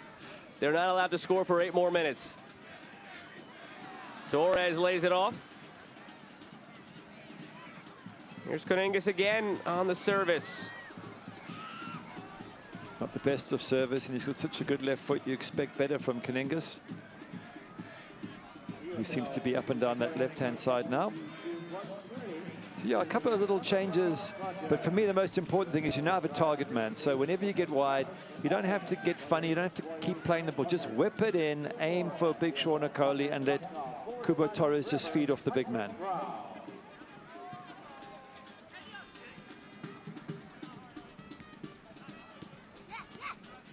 That Detroit City game, by the way, against Birmingham on ESPN on April the 15th. How about Detroit City? Those fans have been terrific, and they have strung together a couple of positive results since joining USL Championship, and today is the one that really stood out. They were on the road against Atlanta United 2 and won that game by a score of 4-0. 3 goals in the first half, dominant from Detroit. Wow, that is a fantastic result. They've had a few. I think they drew with Pittsburgh at home, which, you know, Pittsburgh are one of the top teams this season. So that's also a decent result. So well done to Detroit City. Caningis looking for Torres. And the header away from Fabian Garcia. Corner on the way for Orange County. A bit more difficult for the defenders now to keep an eye on 2 central strikers in Torres and, of course, Sean Okoli. Caningis waves up the crowd. To your point from earlier, Gary, it got a little bit too quiet in here. Caningis not a fan of that. I agree. It pumps up the players. It's worth winding the crowd up. It helps you as a home team. Caningis, low delivery, loose in the box. Moabu clears it away. Beckford, look at Rakowski.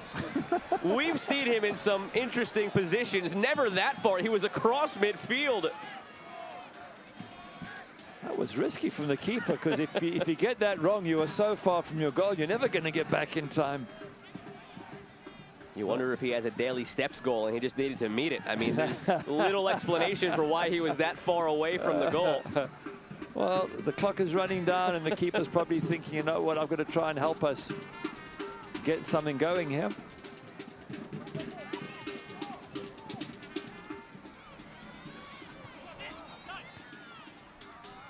Just over a quarter of an hour remaining. Thanks for joining us tonight on ESPN Plus. Action taking place in Irvine, California at Championship Soccer Stadium. Joined by Manchester United great Gary Bailey. I'm Joe Malfa. And we have been treated to a fun one so far between San Antonio and Orange County. As far as 1-0 games go, this one of the more entertaining ones. Plenty of action both ways despite only the 1 goal. Oh, absolutely. 2 very, very good teams. They've kept it tight. They've shown a lot of skill, but also good defending. It's been good to watch. The goalkeepers have both made a couple of decent saves. And the goal itself from such a tight angle from Elliot Collier was great finish.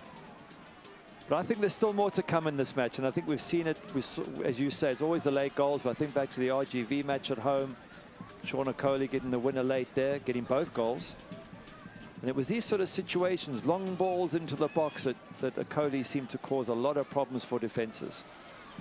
That's something that dates back to last season as well. Orange County on these set pieces. It seems like somebody always finds a loose ball in a black jersey. It's never the other team to do it. Again, I asked the question, why is the referee trying to explain to players? Just let them do what they've got to do. You don't tell them when they can pass the ball in midfield. So why tell them what to do when they're defending? He wants to remind them again, just in case the first time wasn't enough. You can see Connor Maloney is trying to mark Sean Okoli by just pushing him and shoving him. And Okoli, it was loose. Over for Iloski, deflected. Well, there's one of those moments from a set piece. It was bouncing around that box, but look how quickly they transition into attack, San Antonio. Beckford goes down, somehow still with it. Beckford on the right foot. How does he still have the ball? He's gone through a couple of defenders. Still with it. Oh, finally, it's just over the line, out for a throw-in. And he just needs a rest after that. Goes down to the ground. They all do. There's a couple of players who ran up with him. Justin Dillon's also breathing. So too Elliot Collier. This sort of the way their game plan is with Alan Marcina. They literally all sprinted the entire length of the pitch to get up and make this a quick transition, just in the hope that Deshane Beckford could beat his man and lift his head and find someone. And that's what makes them such a dangerous side, the speed of their transitions.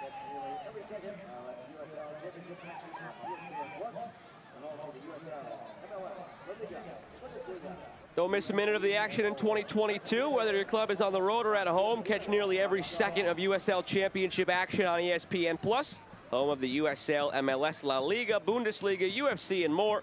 Sign up today at plus.espn.com.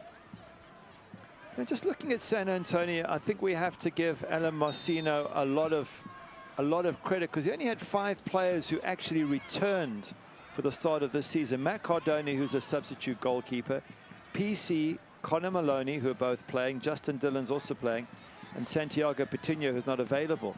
So really, it's a brand new San Antonio side. And Marcino talked about building that chemistry. One of the team's pillars is cohesion. The only way to develop that is through players buying in on and off the field. And he said he's very proud of the way they've done that so far. Dillon.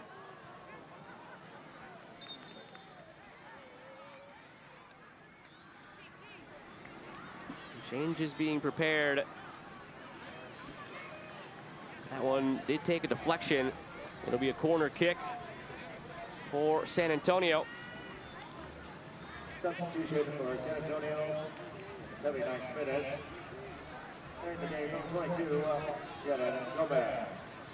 Shannon Gomez coming into the match for San Antonio. Deshane Beckford's day is done. Orange County. During the game, number 24, Danny Acosta. Number 14. And for Orange County, Danny Acosta in, Tony Rocha out. So a change for either side. Danny Acosta, the Honduran international, makes his way in.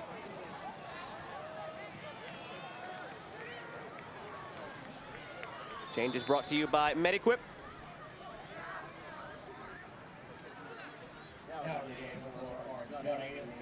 Well, they actually held up that sub until now.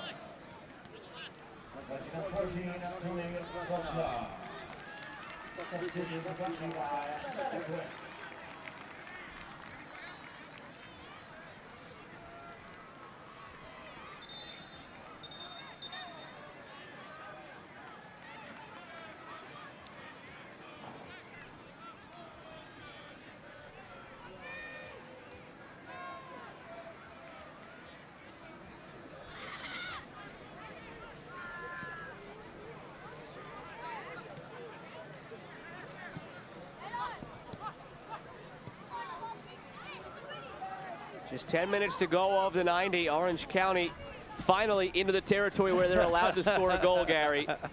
They have not scored before the 79th minute all season long.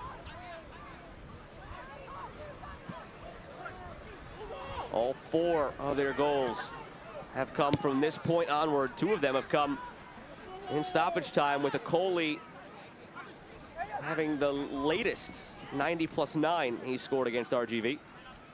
And Oloski scored in the 91st, I think it was it New Mexico? That is correct. Problem is, they've got to get on the front foot, and San Antonio's doing a good job here of just controlling possession, playing in Orange County's half of the pitch. Those white shirts still doing their high press, winning the ball back. So if they can keep doing this for the next 10 minutes, San Antonio, they won't give Orange County the chance to get back into the game.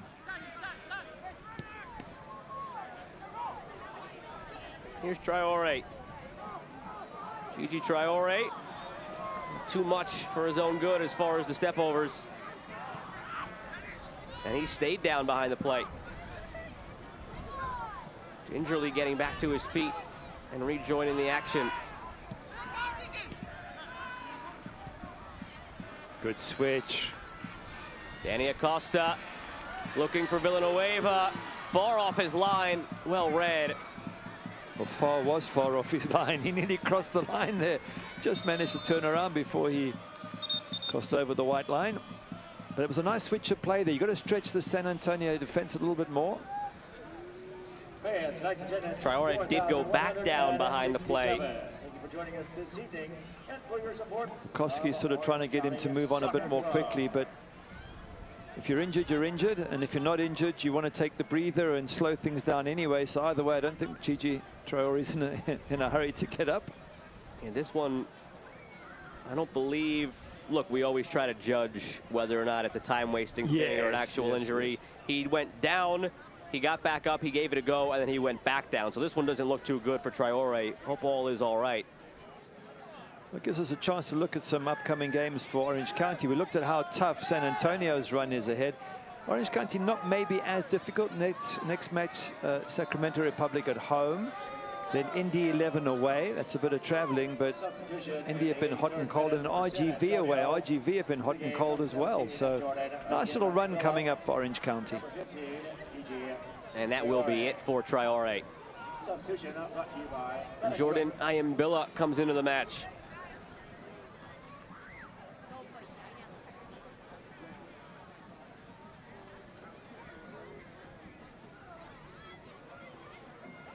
And you could tell, unfortunately, it looked like it was something legit for Traore. Yes, yes. You always hope that it's time wasting because you never want the player to actually be hurt. But that time, he gave it a go, took 2 steps, and then went back to ground. I think maybe when he did all those step overs, he did about 4 of them, one after the other, so quickly that I think he almost got his legs caught up under each other. Stumbled over the ball, and then that was it. That's a good professional performance from San Antonio. They've worked their soxes off. They've high pressed throughout. They've got their goal well taken. And they're now just working the clock down professionally. Doesn't seem much that Orange County can do about it. Have to tip the cap to Alan Marcina.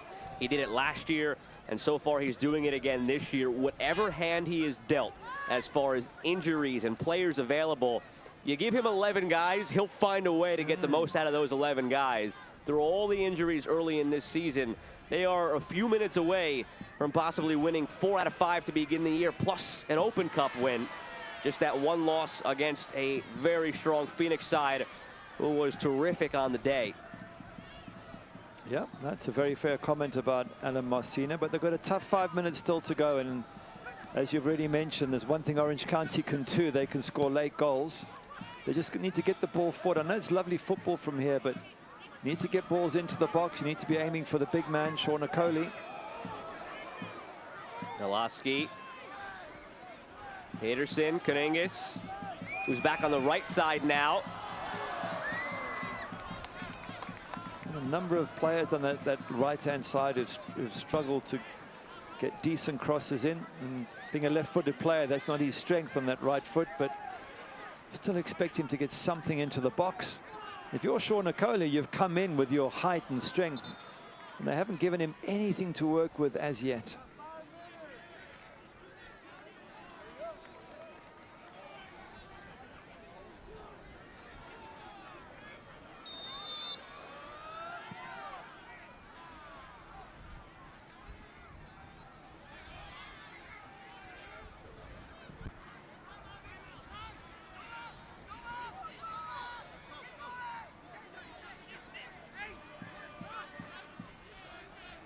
Kanengis, Villanueva, and out for a throw. Take a look at the man of the match for tonight. Orange County hoping that something changes in the next few minutes that maybe makes this an incorrect decision, but Milan Alaski, California Performance Company man of the match, or at least maybe even makes it the even more correct decision if he's the one to go and get the goal. Yes, he has looked sharp, especially early on. A couple of really good shots on target that Jordan Farr did well to save, 2 of them. One with his hands, one with his feet. So he's probably been the most lively of the strikers for Orange County. As you say, don't rule him out on getting an equalizer. Caught myself as I was saying it. They'll take anybody to get that goal to be the true man of the match, but it could be very much Alaski himself. He has done it so far this season, twice in league play and once in Open Cup play. 3 goals from 4 matches. Skendi goes down, clean tackle. Ayambilla lost it though now to Alaski. Okoli had it caught up between the feet and commits the foul. Frustrating, but again, credit to San Antonio. PC just gets a bit of a high five there for winning the foul, slowing the game down, allowing the white shirts to go forward, and then the aim is to get the ball in the opposition half and keep it as far away from you as possible. So I would assume Jordan Farr will knock it as far down the pitch as he can.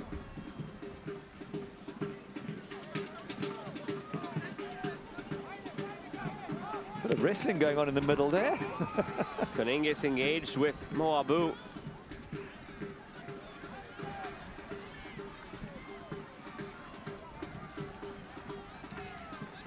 Maloney taken down from behind by Danny Acosta. Acosta, one of the other promising offseason acquisitions. A U.S. men's national team player at the youth level, all the way up through U21. Had one senior call up in 2018, but never made an appearance. So just this year, he switched over to Honduras, had 2 caps in World Cup qualifying.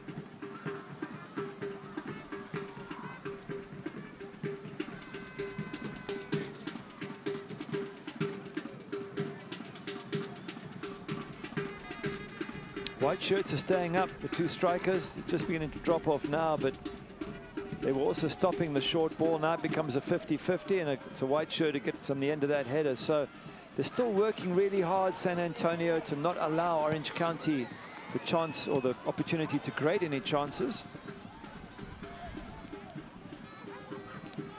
And that's probably the most impressive thing about San Antonio. Has been their work rate and how they've high pressed whenever they can, and they've also got back to defend. They've been physical. They've met all the demands and challenges of the 50-50s. And Jordan Farr's made a couple of really good saves. So all in all, if this result remains, it'll be a really good performance by San Antonio. And away from home again. They beat RGV away from home. They've had a few good victories. They beat, was it Los Dos away from home?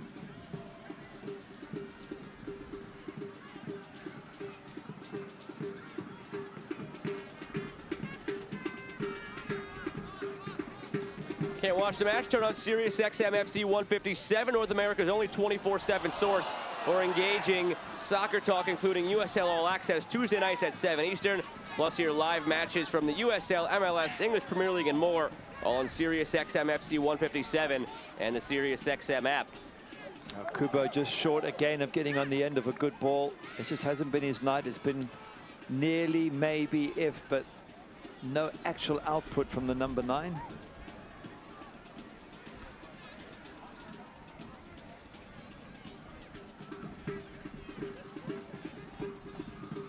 Kuningas looking for Torres.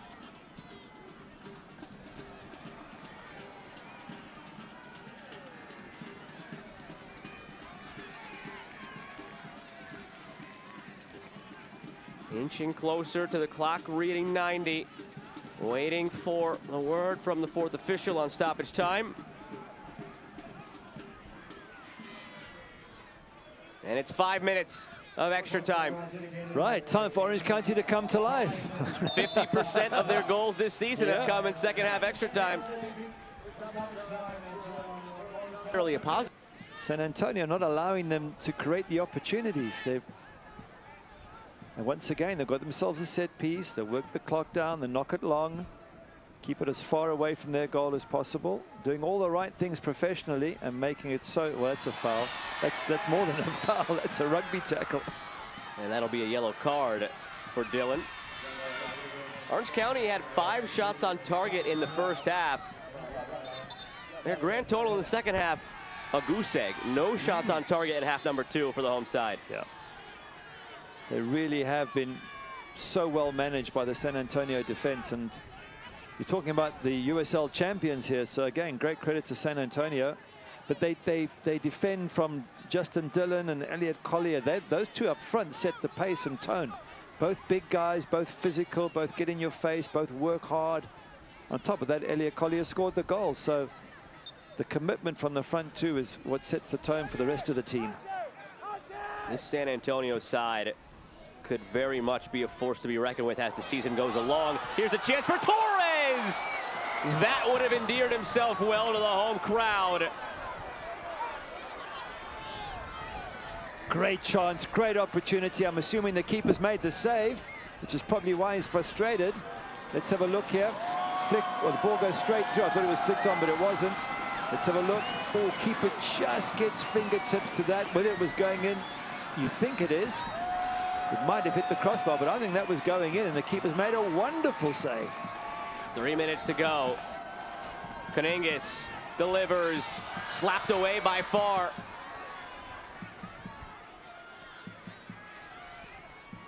Peterson sends it back in the mixer, over Skendi and out of play. Well, they've come to life, and how do they do it? Then just knock a ball into the middle.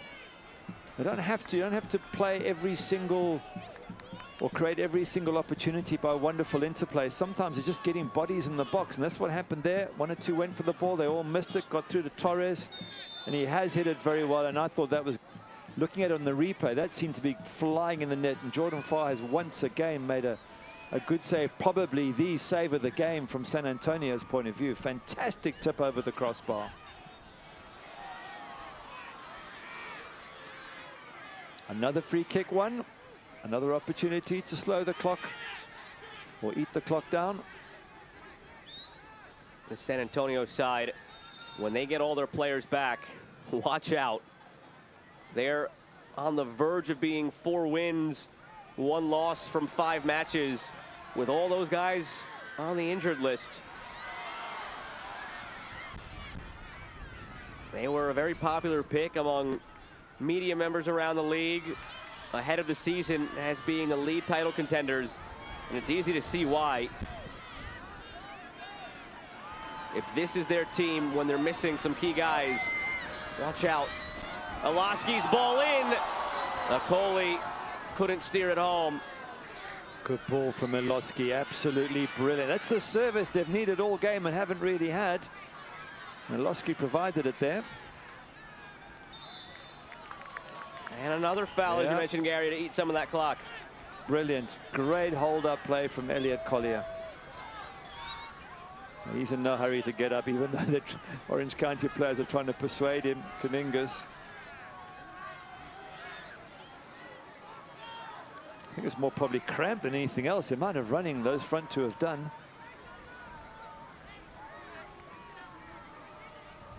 But Jordan Farr, when he walks in that locker room, he's going to get a couple of steps on the back, because that was a wonderful save from Kubo Torres. You might say a match-winning save if the score stands.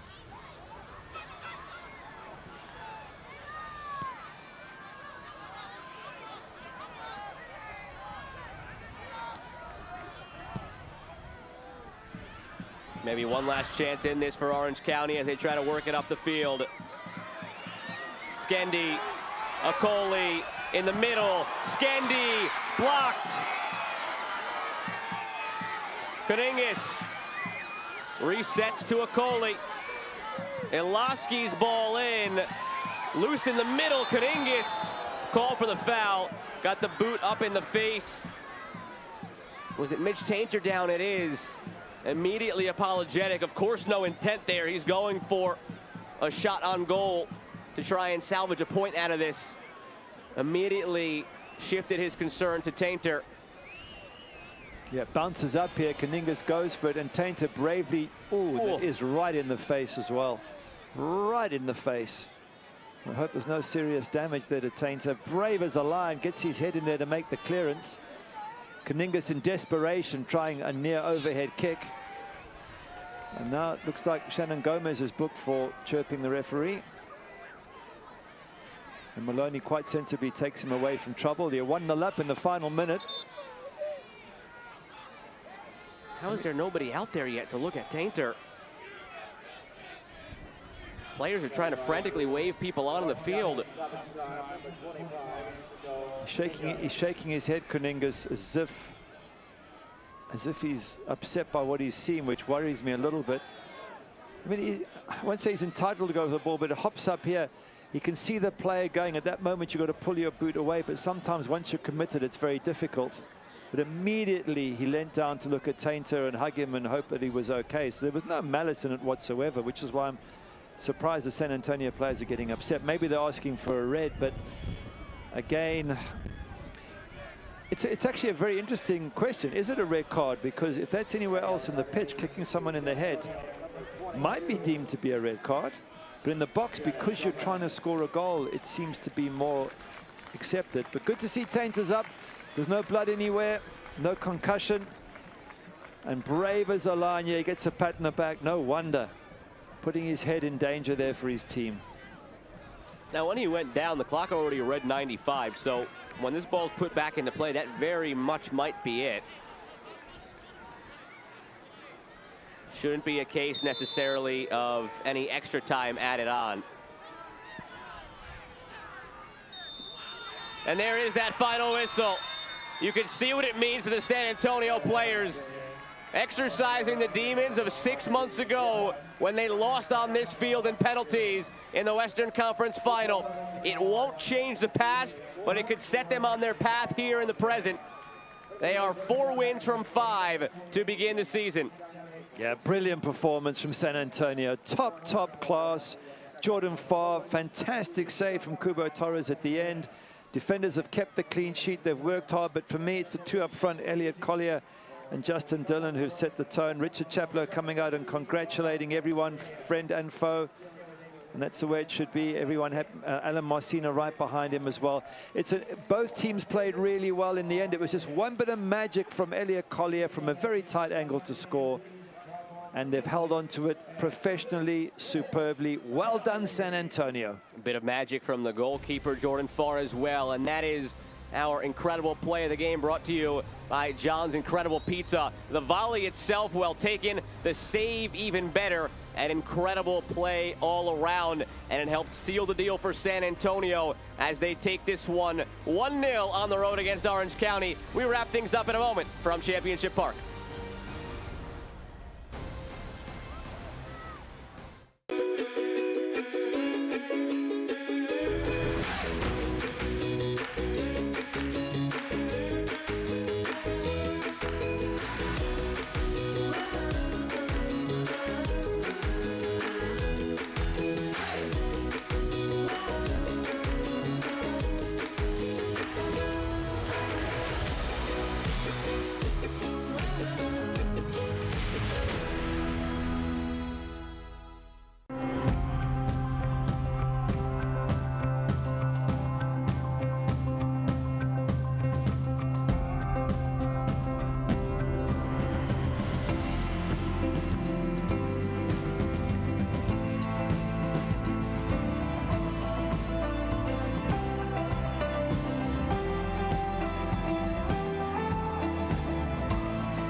Unwavering support from the County Line Coalition. A 1-0 loss this evening to San Antonio for Orange County, but here is the UHSM save of the match way back in the first minute of action from Rakowski. Yeah, Deshane Beckford getting through and Rakowski having to make that save, otherwise it would have been 1-0 down early on, as you said, and uses his feet. And I'm delighted to see the crowd is still positive, giving Rocha a high five even though they lost. It wasn't that Orange County played badly, it was just that San Antonio, I thought, were excellent on the day. We'll take a look now at the full-time highlights. Again, for a 1-0 game, plenty of highlights, so much action back and forth, 32 shots in this game. Yeah, Cubo Torres, one of those shots here. Decent save from Jordan Farr. Wasn't too far away, so to speak, from the goalkeeper's hands. So he can make the save. Oloski allowed to run and run and run. No one closes him down. That's a better save from the goalkeeper because that ball was moving all over the place. There was a little couple of scrambles here and there, but then San Antonio pouncing on this one. Tainter with a chip to the far post. Collier from a very tight angle with his side foot gets it in off the post. Very good finish, because I'm thinking it's too much of an angle to beat Rakowski, but he does beat him in off the post, and they're 1-0 up. And then it was, okay, Orange County, what can you do? Ball in from Villanueva there, and Kuba not able to get on the end of it, gets recycled and gets smacked here from Seth Kasipli and hits Cubo Torres.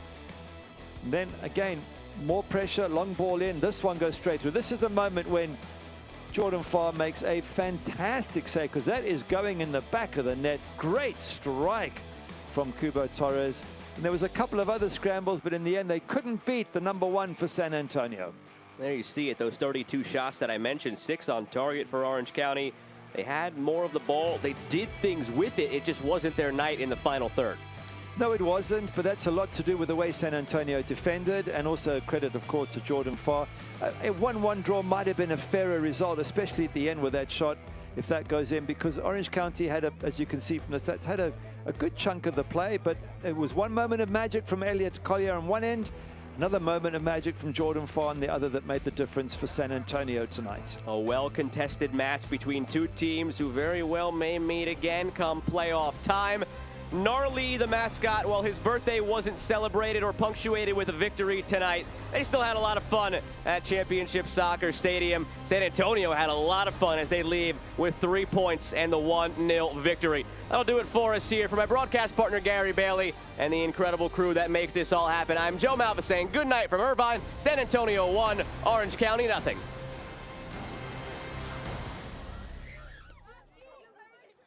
The telecast of the United Soccer League Championship cannot be retransmitted, rebroadcast, or reproduced without the expressed written consent of the United Soccer League Championship.